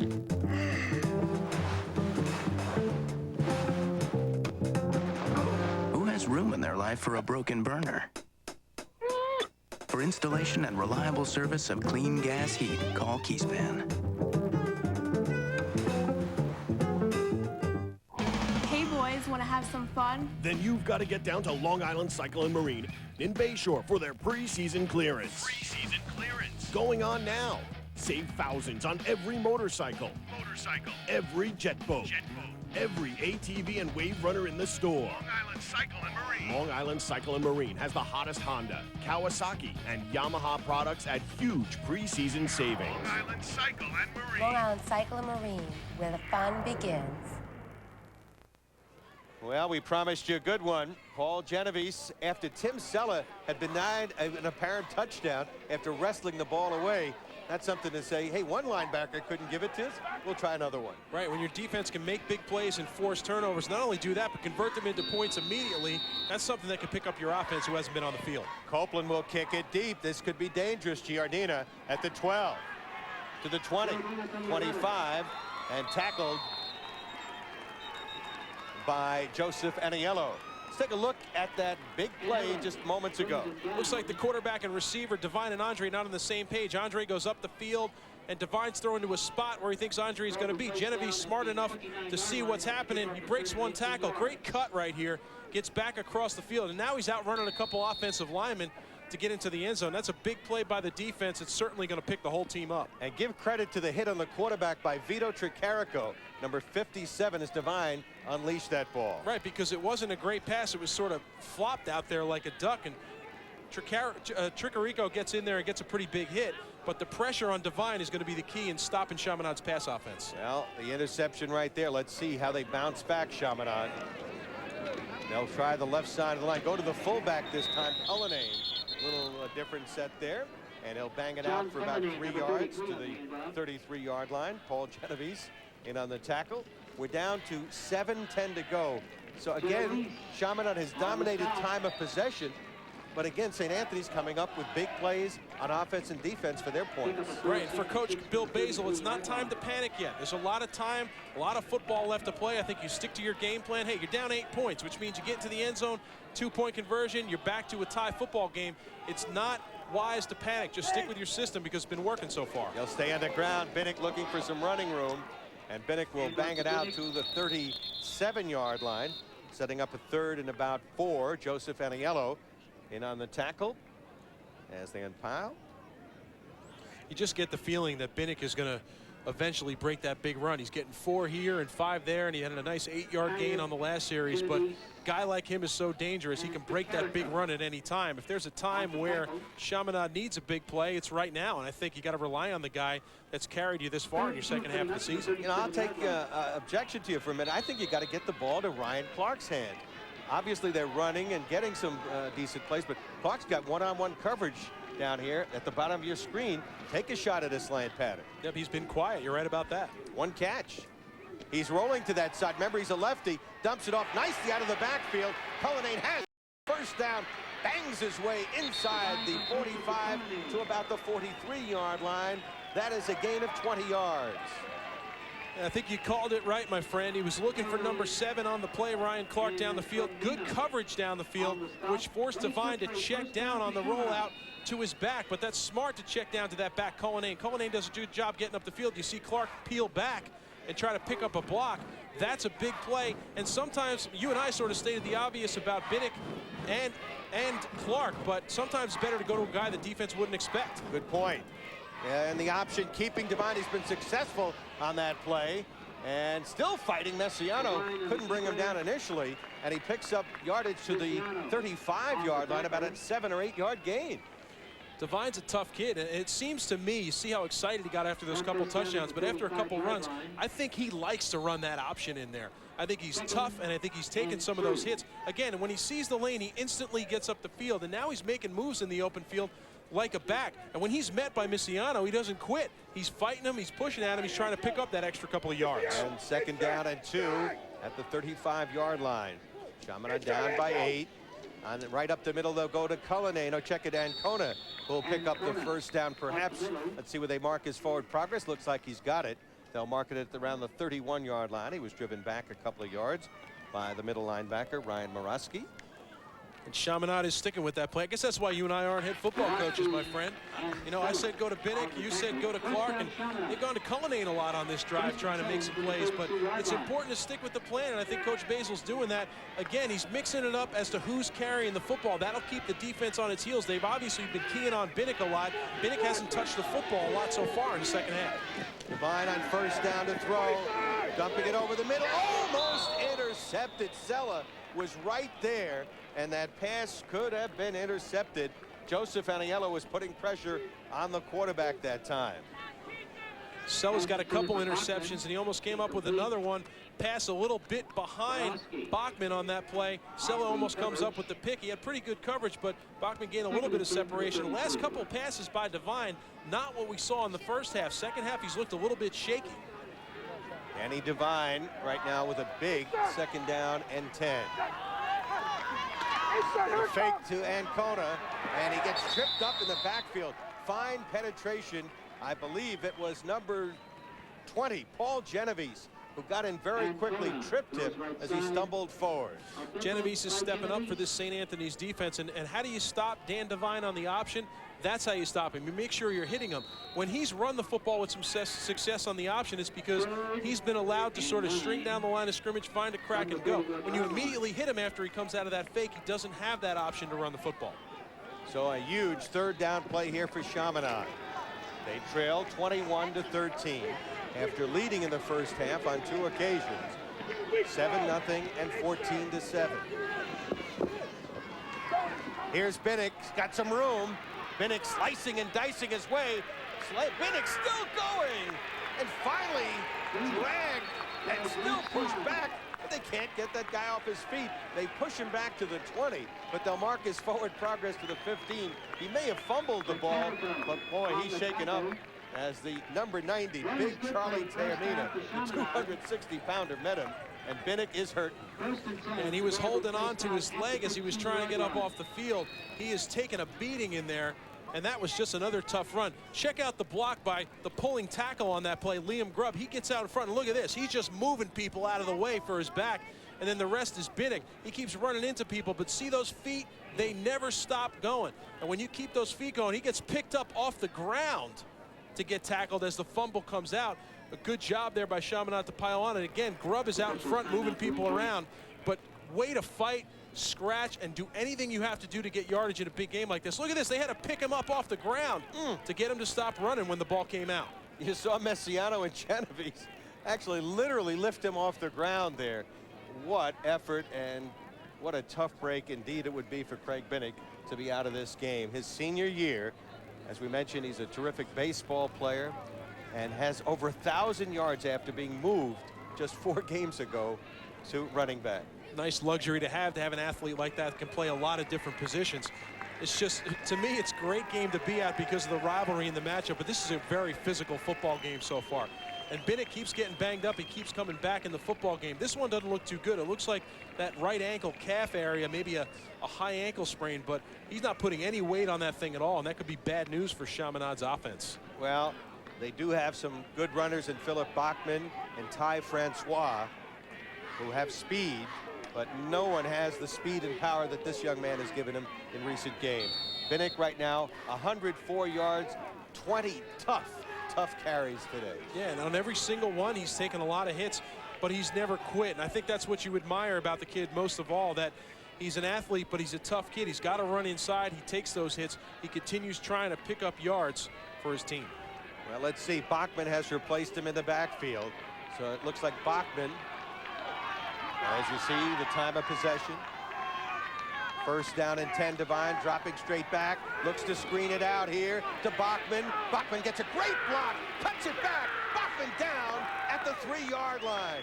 What a block he got. Looked like it was big number 75, Liam Grubb, who gave him a great block to spring him to. And I think in the run game, Cullinane may have to carry a lot of the load with Devine, and on that play you have Bachman in the backfield, but he's also a good receiver. He takes a screen. Check out Grubb.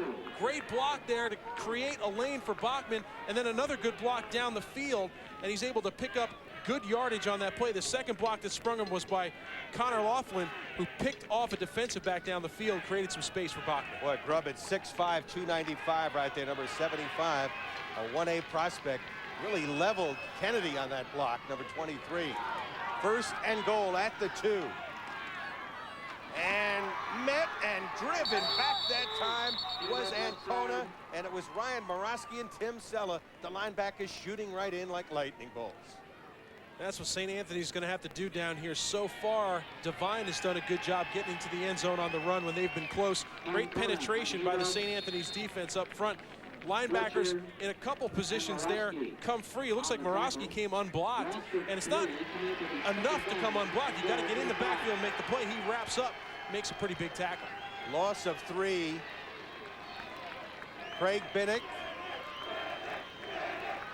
is back in the game, I believe. Unbelievably. Unbelievable. And Binnick will get the call to try to get the touchdown. Tripped up as he got to the 3. Kennedy got in there along with Morosky. and also Tricarico, number 57. I'll tell you, last game of the year, as a senior, I wouldn't sit either. And when they were working on Craig Binnick on the field, they were working on that right ankle and that calf. It could have been anything from a sprain to maybe he got a cramp out there as well. But like you said, Binnick is not going to quit on his last few snaps of his high school career as a football player, especially if he is going to play baseball. Tough run.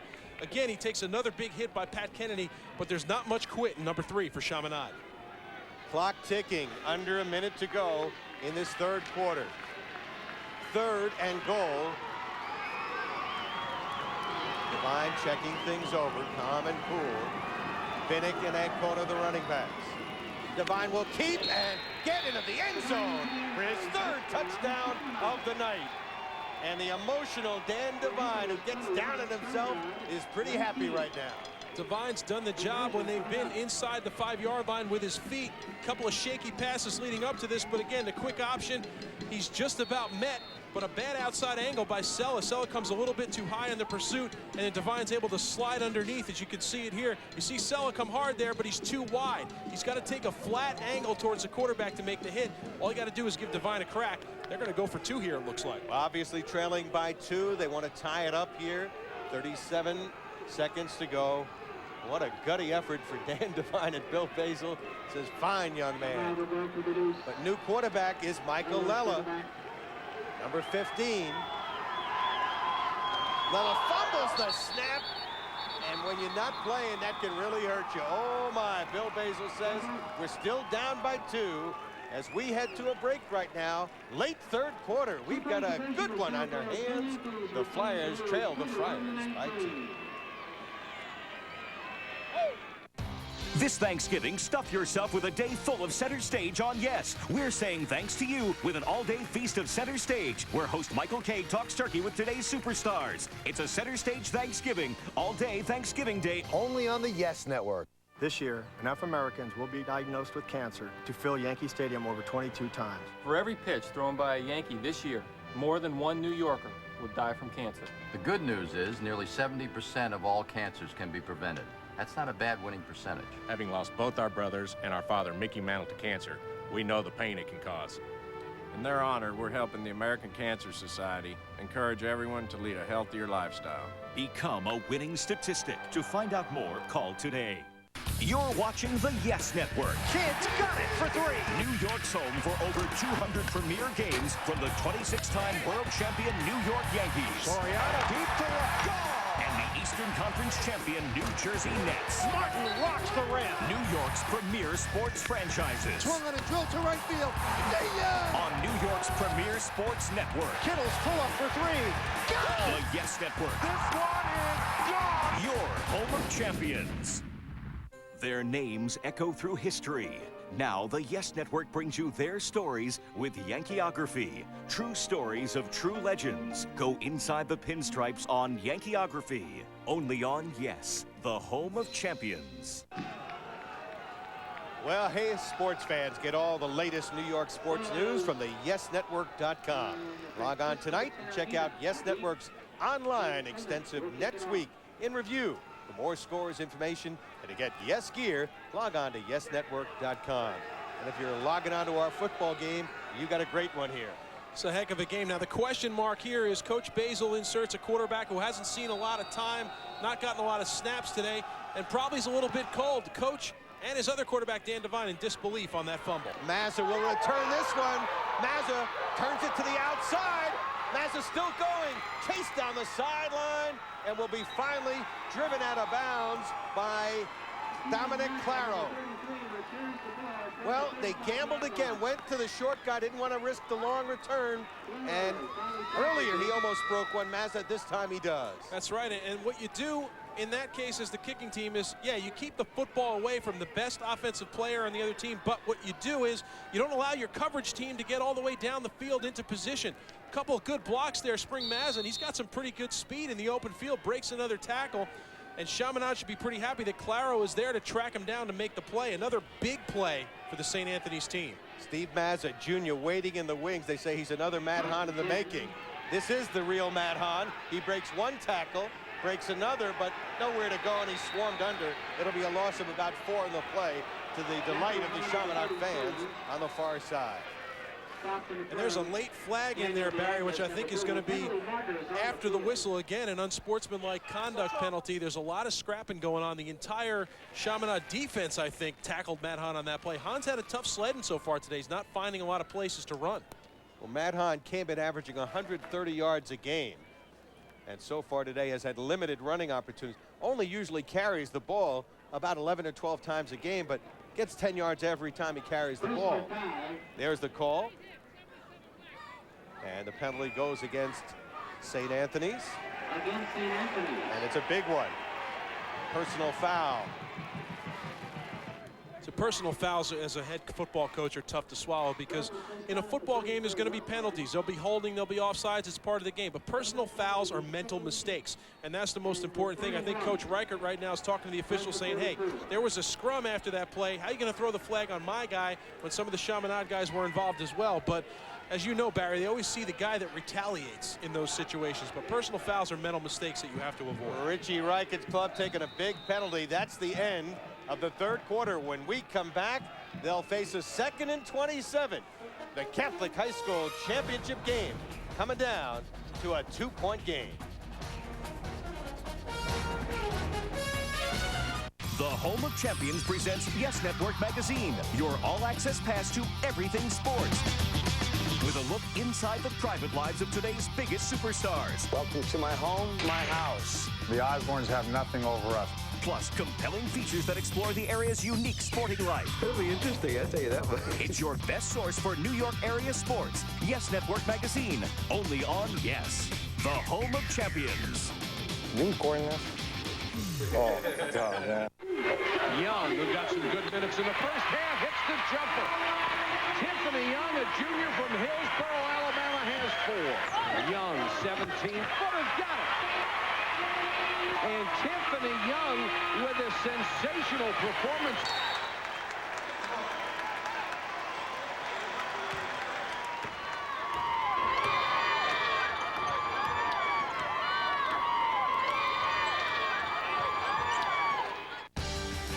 Get a behind-the-scenes look at everything Yankees with Yankees Magazine. Nothing like coming back and playing for the Yankees.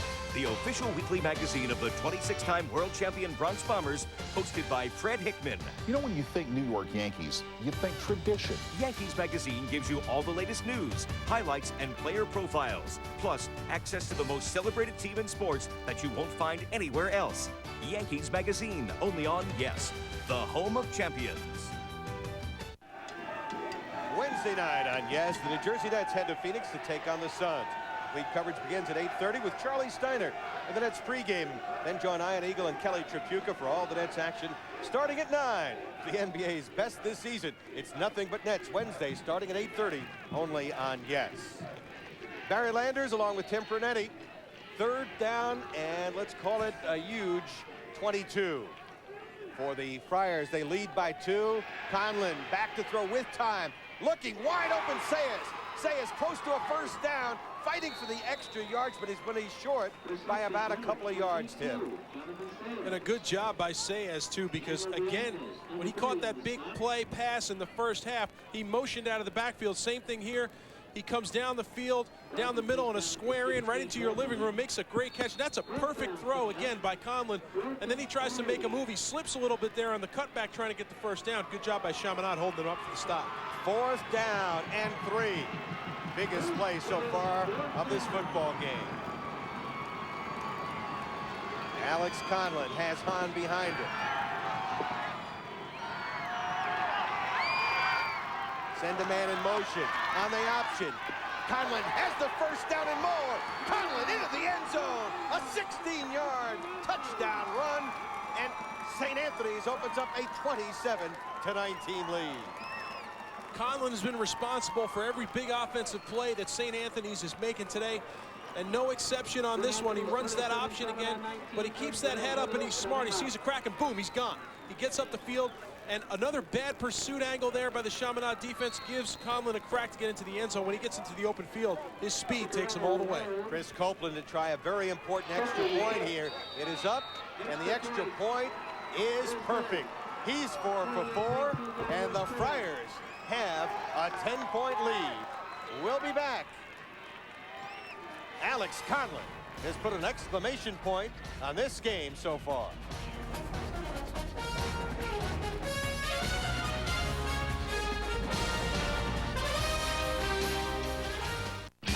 For the NBA's best, it's nothing but Nets. Wednesday, Kid Kittles and the crew hit the road running to try and take down the rising Phoenix Suns. Join the Yes Network team for complete pregame coverage Wednesday starting at 8:30, only on Yes.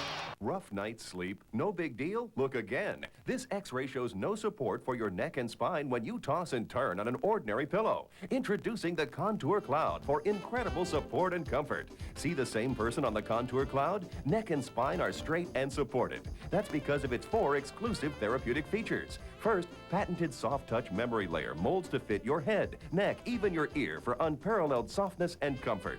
Second, Yellow Wedge provides additional cervical neck support. Third, Blue Base supports and aligns your spine for a great night's sleep. And finally, this exclusive Crescent helps relieve uncomfortable pressure on shoulders. It gently cradles your head and neck. It even cradles your back. I need neck support, and I used to use the Ed Carton type pillow. I think you know what I mean. And there is just no comparison. This pillow is the most comfortable pillow I've ever used, ever. With other pillows, I wake up, I have numbness in my fingers, I have pain in my shoulder, I'm sleeping on my side, whereas with this pillow here, I wake up, I feel as though I've gotten a good night's sleep. Watch again how ordinary pillows simply don't support you. Now see how the Contour Cloud cradles your head in softness as it supports and aligns your spine. Thousands have paid $100 for this plain memory foam pillow, but the Contour Cloud is just $19.95. No other pillow combines these extraordinary levels of comfort and support. But wait, call now and we'll double your comfort for just $1. That's right, when you order one pillow at the regular price, you get a second Contour Cloud for just $1. Now you'll have a matching set or use one as a gift. Over 1 million have already been sold at the regular price. Don't miss out. Call right now. Have your credit card ready and call 1-800-638-0033. Get your second cloud pillow for just $1 plus $7.95 shipping. Call 1-800-638-0033. Don't wait. Call 1-800-638-0033 now. The Yes Network goes courtside to bring you Nets Magazine, your official guide to the Eastern Conference champion New Jersey Nets. With highlights, features, and in-depth player profiles, it's the show that gives you the full court press. Fred Hickman hosts Nets Magazine, only on Yes. Alex Conlon having the game of his life, the senior, and the Chaminade Flyers now find themselves down by 9 because of that man. 4 plays, 23 yards. Conlon's 3rd touchdown. He's gained 68 yards on the ground today, and he's 3 for 4 passing for 88 yards. Can't do much better, Tim. Ball fielded, batted around, and now recovered. Trying to run it is Scott Sloan, and Sloan down at the 25-yard line. St. Anthony's getting picked up right now by their special teams. You talk so much about offense and defense. You don't want to forget about the kicking game, and we've seen some big plays. That scoring drive, which Conlon caps off with the run, is set up by that big kickoff return by Mazza, who they're disrespecting a little bit by kicking him the football, but he has made Chaminade pay so far. Special teams now picking them up after Genovese picked them up with a defensive score. We'll talk about the wing T in just a minute. What makes it such a difficult offense when it's run well to defend, and when you have a great fullback like Matt Hahn, you have to respect him in those short yardage situations. Right now, let's see what Mr.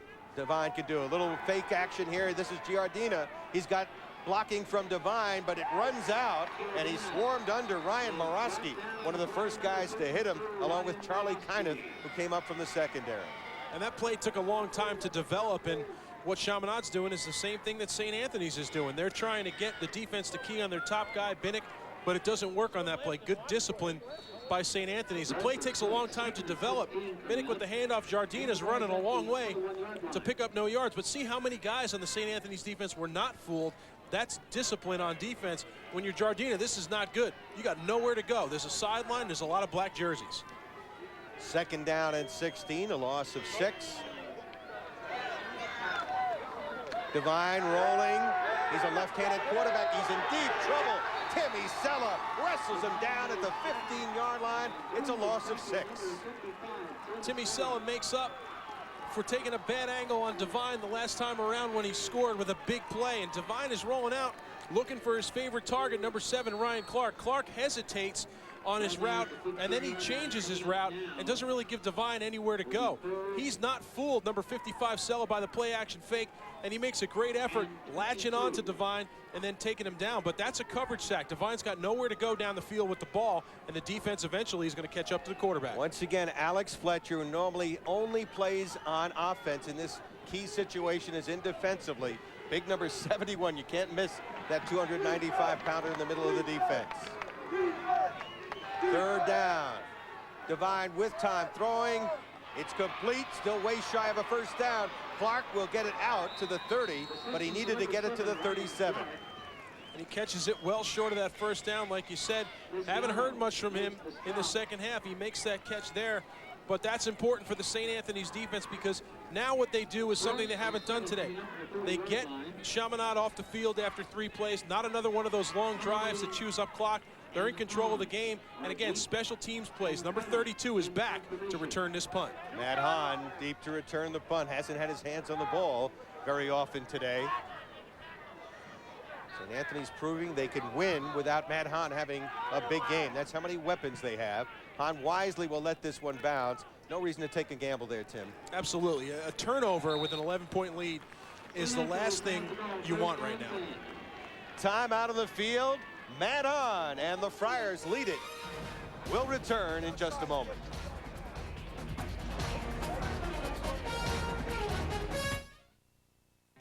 This Thanksgiving, stuff yourself with a day full of center stage on Yes. We're saying thanks to you with an all-day feast of center stage, where host Michael K talks turkey with today's superstars. It's a center stage Thanksgiving, all-day Thanksgiving Day, only on the Yes Network. Small business solutions keep getting better and better and better and better. Meet your new office assistant, the postage meter and scale for small business from Pitney Bowes. It's a 24-hour mailroom that fits on your desk. Send a letter, weigh a package, print a label, project a professional image, and calculate exact postage easily. So go ahead, mail all different sizes any time of day. Need postage? Don't waste time leaving the office. This meter refills postage over any phone line in less than a minute. It's so convenient, you'll never run out for postage again. The postage meter and scale for small business. From Pitney Bowes, the mailroom that fits on your desk. Act now and we'll ship the meter and scale free for you to try for 90 days. Call 1-800-621-7174 or order online at pbtrial.com. Spend your time running your business, not running out for stamps. Tune in to the New Jersey Nets pre- and post-game shows on Yes, featuring all the game matchups, highlights, and interviews. Fred Hickman and the Yes Network team bring you more than the game. Let's relive some highlights. New Jersey Nets pre- and post-game coverage before and after every Nets game. Barry Landers along with Tim Pernetti, and we've had a terrific football game, Catholic High School Championship game. St. Anthony's trying to defend their championship. And Tim, if somebody would have told you that Matt Hahn would have 21 yards in this game and St. Anthony's would still be leading 28-19, you would have thought they were crazy. Absolutely. I'm still surprised at that, but it shows the depth of St. Anthony's offensively. They have a lot of guys on that team that can make plays. Absolutely, and this time Conlon can't make a play.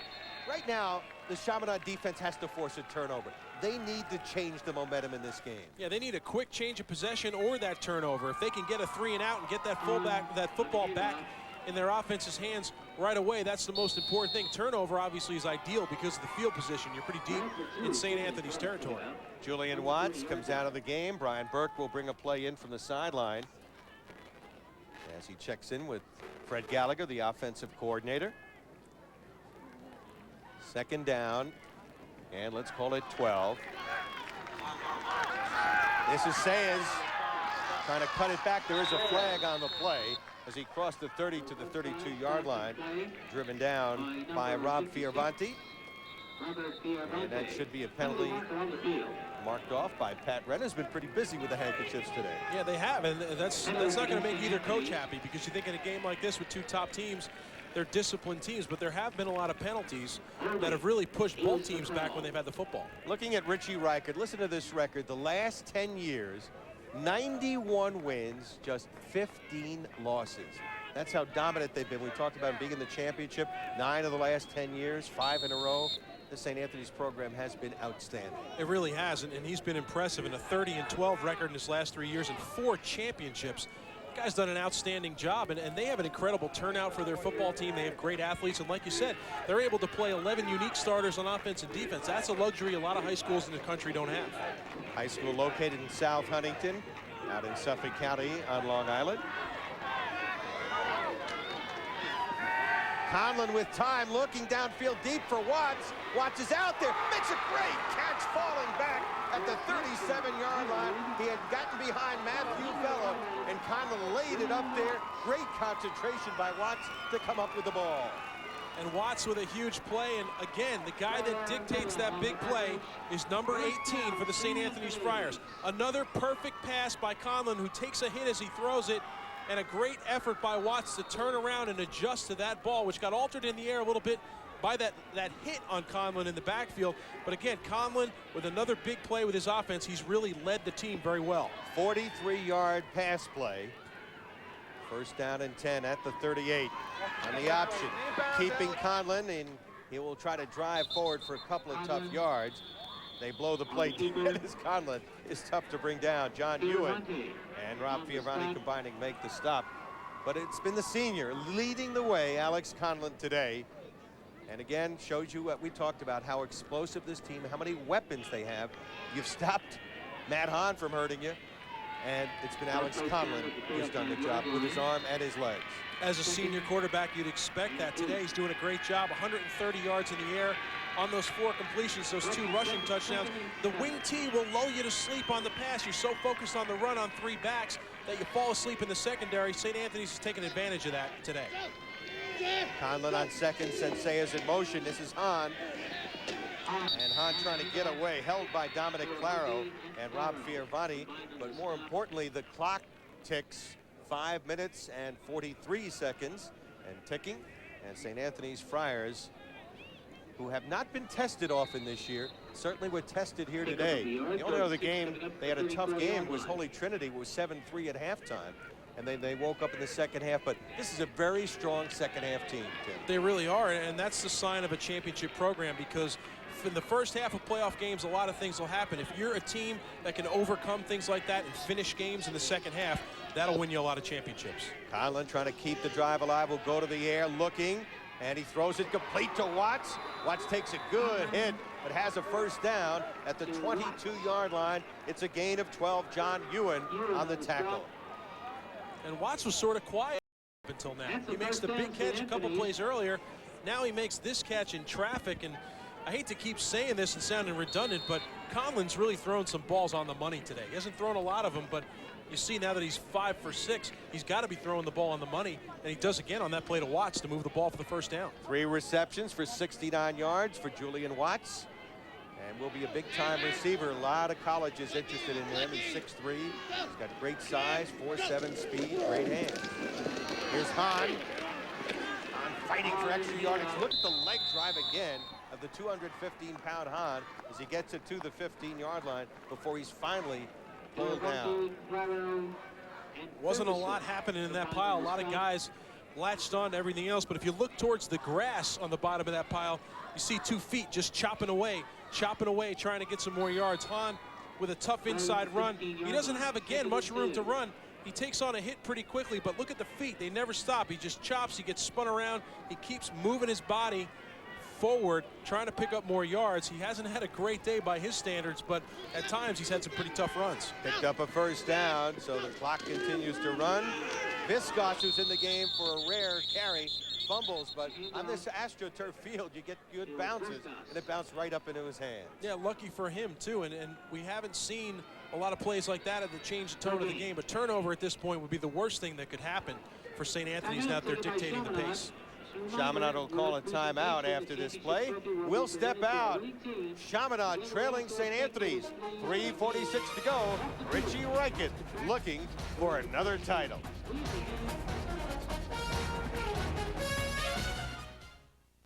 It's the ultimate north of the border war, the 90th CFL Grey Cup Final is here on Yes. The Trey-tough Montreal Alouettes face the icy power of the Edmonton Eskimos in Edmonton. The 90th Grey Cup Final. Encore presentation tomorrow night at 7, right here on Yes. Hi, I'd like to start getting home delivery of the Sunday New York Times. Now you can enjoy Sunday even more by getting the New York. Gary Myers, the New York Giants' Tiki Barber. This week in football, Wednesday night at 7:30, only on Yes. If the answer is this going to be a good game? What would it be, Tim? The answer is yes. It's been one of the best football games I've seen this football season. It's been a lot of fun to be a part of. A little more scoring than some of the Rutgers games you've been calling this year. Matt Hahn, they'd love to get him at Rutgers. Matt Hahn goes into the end zone. His second rushing touchdown of the night, a 15-yard scamper, and give him 30 overall touchdowns in this brilliant season for the junior from Dix Hills, Long Island. And just when we say Matt Hahn is having a tough night, he comes up with a big play and gets into the end zone on a signature run. He just runs straight ahead. A great job by his offensive lineman and traveling company. You see they open up the hole, and all he needs is a crack. One cut, and then he just gets north and south, gets into the end zone. That's got to feel good for him. He's probably felt a little frustrated today by the fact he hasn't been able to run the way he's normally run this season. Let's give credit to that line. We often don't mention those linemen. Trevor LaBarbera, a great junior right guard. Alex Fletcher, we've talked about him. Everybody's recruiting him as a big center. Eric Forgione, Jim Sutherland, and Matt Solo, the two tackles as they go for two here. Back to throw, lobbing into the end zone, and incomplete. Ball could not be handled that time by Sean Murata, number 25. One of the few things they haven't done well today. That's right, and they had a chance on that play to add another 2 points to the board. You made a great point about that offensive line. I was talking to Trevor LaBarbera's father before the game, and he said, hey, you know, Matt Hahn's having a great year, but without an offensive line, I said, you know what, you're right. I'm sure Matt Hahn probably appreciates guys like his son more than he can imagine. Now, Tim, when you were at Rutgers, did you do a little blocking as a tight end? You're a big guy. Barry, I may as well have worn number 70 instead of number 90 because that's about all I did was block. That's what I have. Howard Cross, who usually works with me, and you. And you know what? No matter what the receiving type tight ends like Shannon Sharp say, there is nobility in blocking. Well, St. Anthony's, located in South Huntington, about 5 minutes from where I live. Established in 1933, 2,200 boys and girls, 4 championships. Chris Armas, Major League Soccer, General Labuti, the U.S. Army, who led our troops in Desert Storm. Got a lot of great people who have graduated from St. Anthony's. Joe Mullaney, the great basketball coach. The former Jets coach, Al Groh, is a graduate of his school. And Al Groh's son played for Chaminade just a few years ago. Just a great history on both of these high schools. A lot of prominent alums. And for St. Anthony's, like you said, there's a lot of people out there doing pretty well in their lives. Talking about St. Anthony's and mentioned Chaminade, so I beg your pardon, but indeed both schools have had tremendous amount of alumni. Matt Hahn says, I'm not an alum, I've got 1 more year left. That's right. Well, he's either saying I got another year left or we're number 1, which may be jumping the gun a little bit, but they've really controlled the second half. It appeared that they were not going to be able to do the things they wanted to do. Only 45 yards rushing for Hahn, but in the second half, Chaminade couldn't reestablish that tone they wanted to, methodically move the ball down the field. And then the big plays. Conlon's made some big plays on the special teams. And Sella has just played a great second half defensively for St. Anthony's. Of course, the big interception. And right now back to throw Devine. He'll dump it out of the backfield.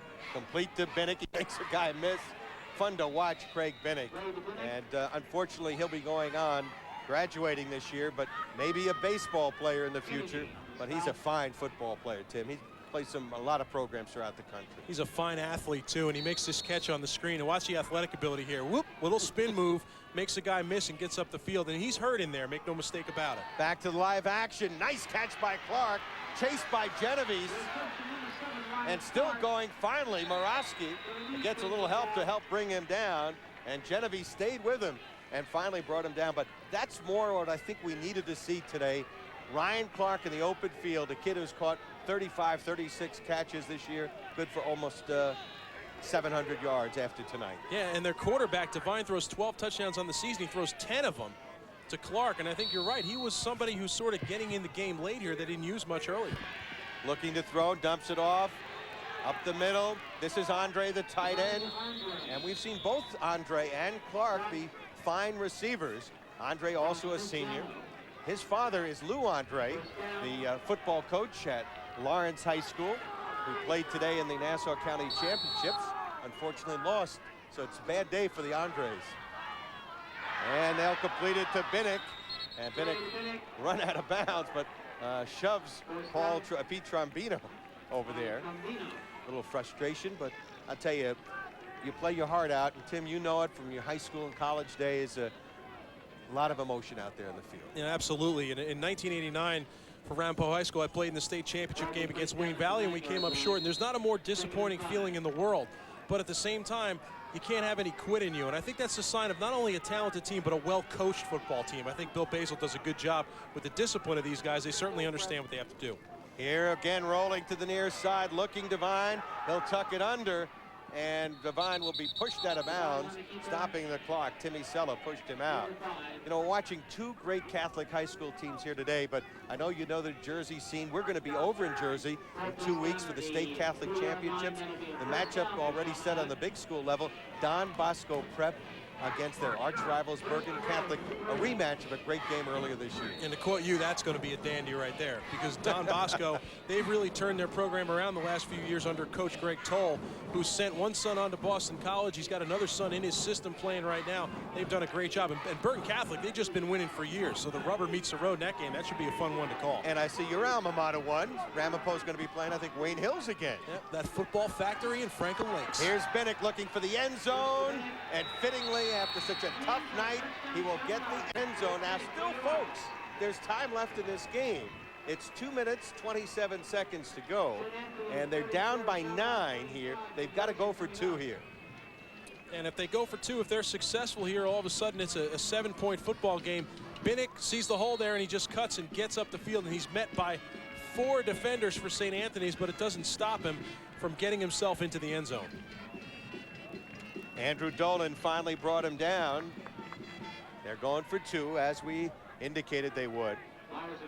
Really, the game's right now on the line. They've got to convert this. If they don't, the game's over pretty much. Devine has Bachman in motion. Devine rolling, in trouble. Devine throws it, and it's going to be intercepted. Great pressure put on Devine. And that time it was Sella again, selling out to try to get him, forcing Don to throw that ball too quickly. Yeah, Timmy Sella has just had an excellent second half. And Tricarico comes up with the interception on that play, but Sella makes the play because Devine does not have the time back there he'd like to have to go through his read progression, try to find a receiver in the end zone. He's just running for his life from the start. You can see the pursuit right off the bat, and he's chasing, forced into a bad throw. Unfortunate for Chaminade. They needed that 2-point conversion in a bad way. Well, the St. Anthony's Friars, should they hold on with now a 9-point lead, it looks like they're in pretty good shape, Tim. There's been a lot of discussion who's the best team in the tri-state area. Certainly here in Long Island, they battled with the great teams, North Babylon, which is undefeated. Farmingdale's had a great team. But you go into the city, into New Jersey, people talk about Don Bosco. I'd love to see this St. Anthony's team play a Catholic high school New York, New Jersey championship, maybe against Don Bosco or the winner of the game against Bergen Catholic. Yeah, and you're going right where I was thinking, which is there should be some sort of unified system to get these teams to play each other. And the one thing I always used to hate, I had a good buddy at Rutgers, George Stewart, that played for St. Joe's, and I said, man, why don't the public and the Catholic top schools play each other at the end of the season too? Now that would be a lot of fun to see those games. Years ago, the New York public schools played the Catholic schools. They had something called the Metro Bowl. They don't have it anymore. Catholic schools, of course, will finish their season tonight. Onside kick, perhaps coming here. You'd have to think so, Tim. Got to try something to get that ball back, and they will kick it. Loose ball. Recovered by the St. Anthony's player. And look at the fight there. Messiano was there. 27, little pushing and shoving as the officials step in. You want to have in this hard-fought but well-played game. Matt Hahn is in the bottom there, number 32. Who's going to come up with the ball?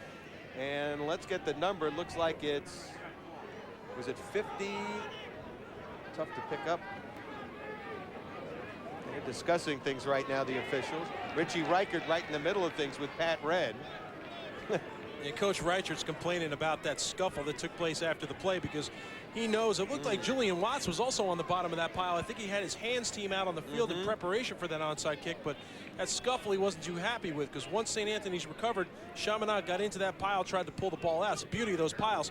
You never know what happens at the bottom. Initially, it looks like Mazza fumbles the kick, and then there's a pile up. St. Anthony's recovers the football, but there you could see Chaminade diving in late, trying to pull the ball out until that whistle. Really, anything is free game, and Watts was the guy that comes in late. You see him dive in there on top of the football, and Chaminade tries to dig it out from underneath him. However, they're going to re-kick here.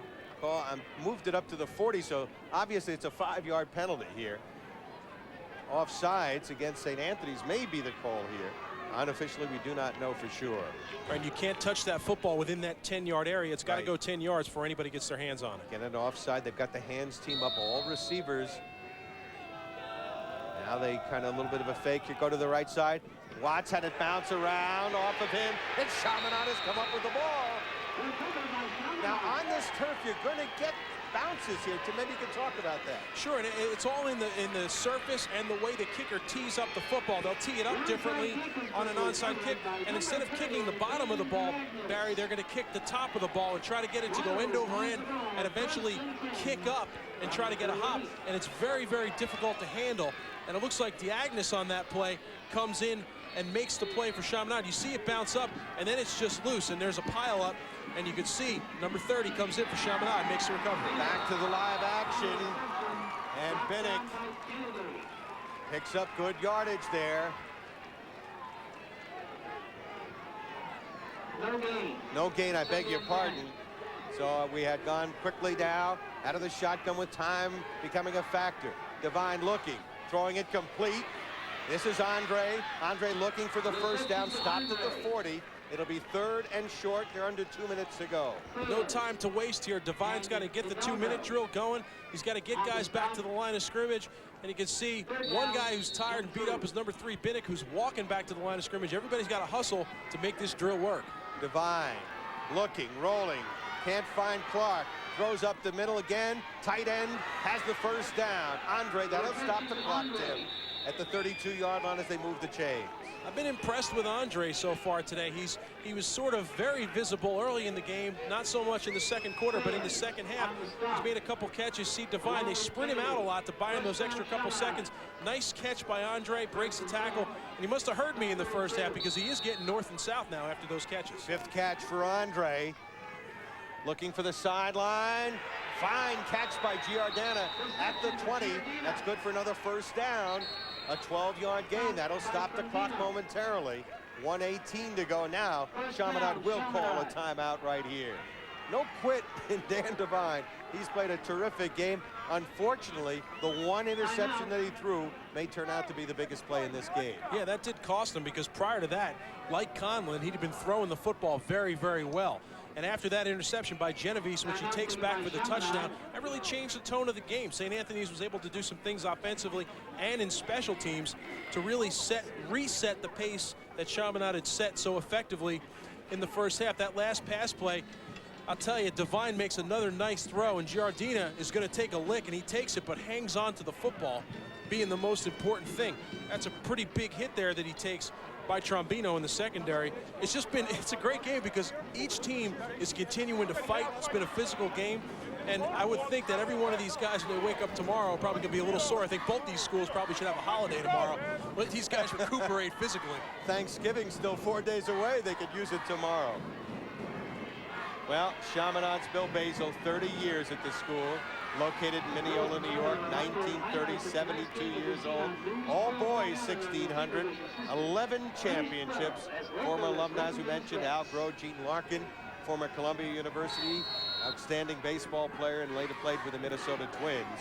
And 2 great schools, great tradition, great rivalry in all sports, lacrosse, basketball, and obviously here in football. So here we go, 1st and 10 at the 19. Devine will screen it. Complete. Binnick trying to get away. Binnick held on to by Messiano. How often has he been grabbing the jersey while slowing players up so his teammates could finish people off? Right, he does a nice job again on that play, and they're going back to that horse. Binnick on the screen pass. The problem with that play is the offensive linemen who are going to be blocking for Biddick don't get out in front of him in time. Devine looking deep, throwing for the end zone. Touchdown, Ryan Clark. And Chaminade has closed the gap here to 34-31. Wow. Now that is a pretty throw by Dan Devine. I criticized him a little earlier saying he had a couple passes that were not signature Dan Devine type passes, but that one sure was. On that play, he drops back and he's composed and confident in a very critical point in the game, and he just makes a pretty throw down the field for one of his favorite targets. You can see Clark on the outside. He runs the post route, kind of a lazy post, but he gets a little separation. That ball is on the money, and that's a nice touchdown play for Chaminade. I would think now you're down 34-31. So what do? You go for the kick because now you're going to need another score to win this football game anyway, and a field goal wins it either way. 2 points separate the teams. 48 seconds to go. Don't go away. We'll be right back on the Yes Television Network.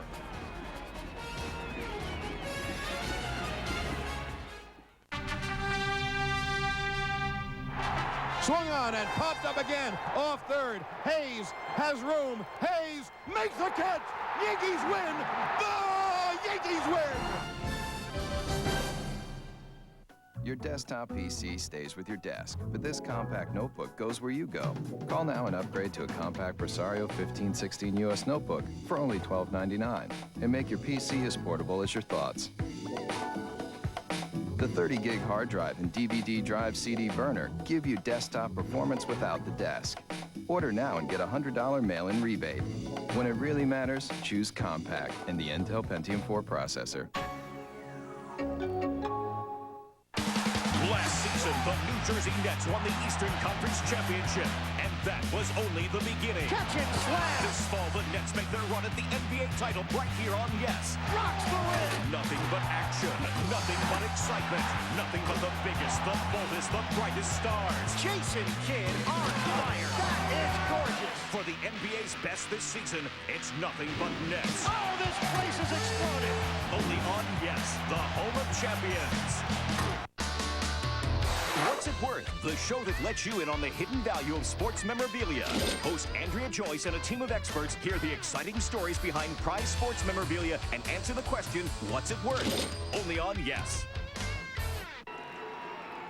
We're back. Barry Landers along with Tim Pernetti. Hope you're enjoying it as much as we are. Another onside kick coming. Chaminade has 1 timeout, Tim. That 1 timeout is going to be a critical timeout. They got to go for that onside kicking. And how big is that missed extra point right now?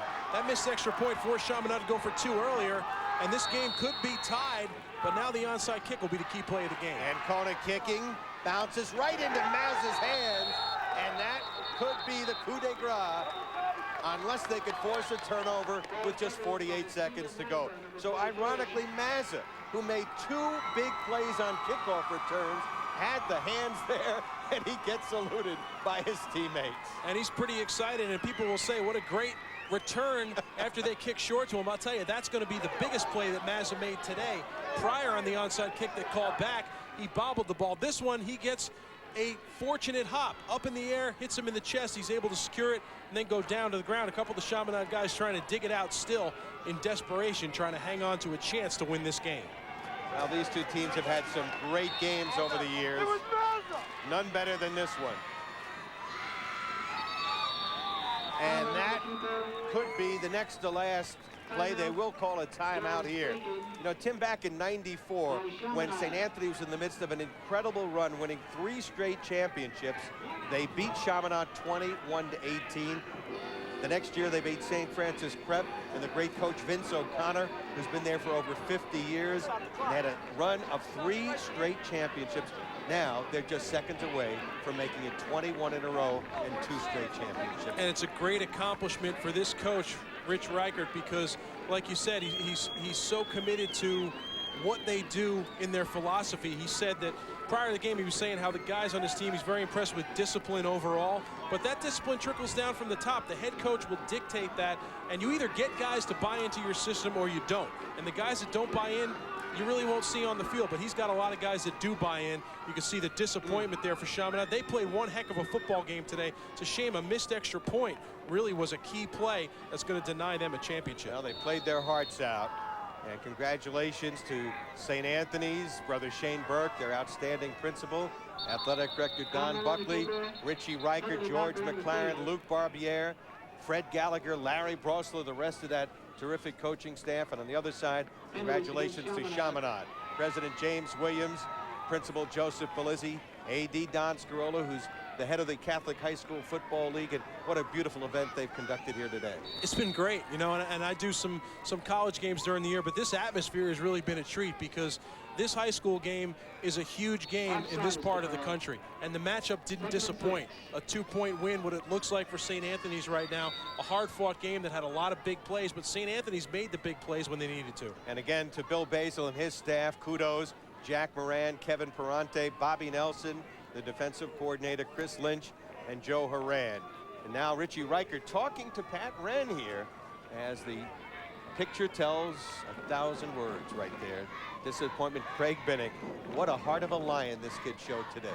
So impressed with that kid today because he got banged up early with the wrist and then later with his right ankle, but he didn't quit. And even when he had nothing in the run game, he just continued to go at it, continued trying to make plays. His presence alone on the field will change the course of a game because defense is key on him, and then other guys were able to make plays today. And Alex Conlon, Dan Devine, you know, you want your quarterbacks to step up, and both did today. They both did, and I'm really impressed about how accurately they threw the football. Devine had a lapse a little bit that cost them a big play, the interception by Genovese, but at the same time, Conlon really didn't miss a throw today. He threw the ball beautifully. Devine had his receivers at times, including that guy right there, number 80, Tim Andre, who played his heart out, but he didn't get to Ryan Clark, I think, as much as he would have liked to in the first half, and that probably cost them as well. I think, Tim, that's an excellent point. They're resetting the clock, and that is why we have the delay here. And again, our thanks to all the people here at the Kings Point Merchant Marine Academy. Charlie Pravada, their head coach, who's over in the booth next door, who's retiring after this season.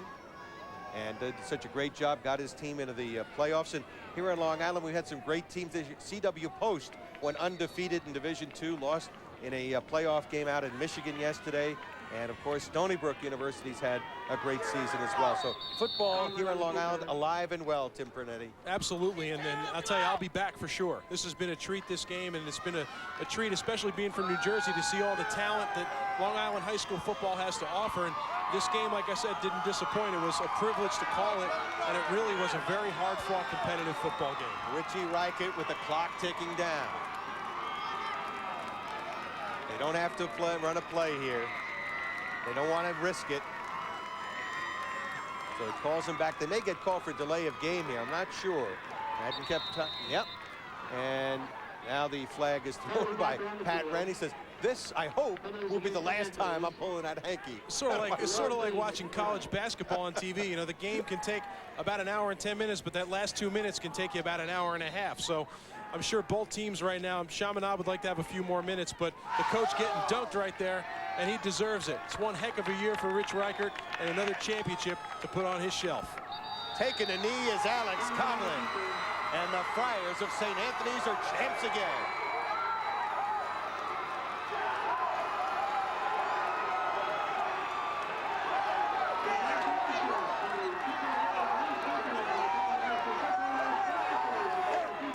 It wasn't easy, Tim. They pulled it out in a dramatic, terrific championship game. And that's what it's all about right there. And people don't realize at the high school level, it's not a full-time job, football. It's an extracurricular activity. Like you said, Coach Reichert is a police officer. This is his part-time job because he loves being with the kids and coaching football. But that's what it's about, because you dedicate a lot of your spare time, and this is the big payoff. So for Tim Pernetti and all of our great crew, Frank Lasquadro, brother Mike Lasquadro helping up here in the booth, Scott Wiener, Kevin O'Sullivan, for all of us, it has been indeed a pleasure to bring you this championship game. Don't forget, high school football New Jersey championships coming up in 2 weeks on the YES Network. For our crew, Barry Landers saying so long, everybody.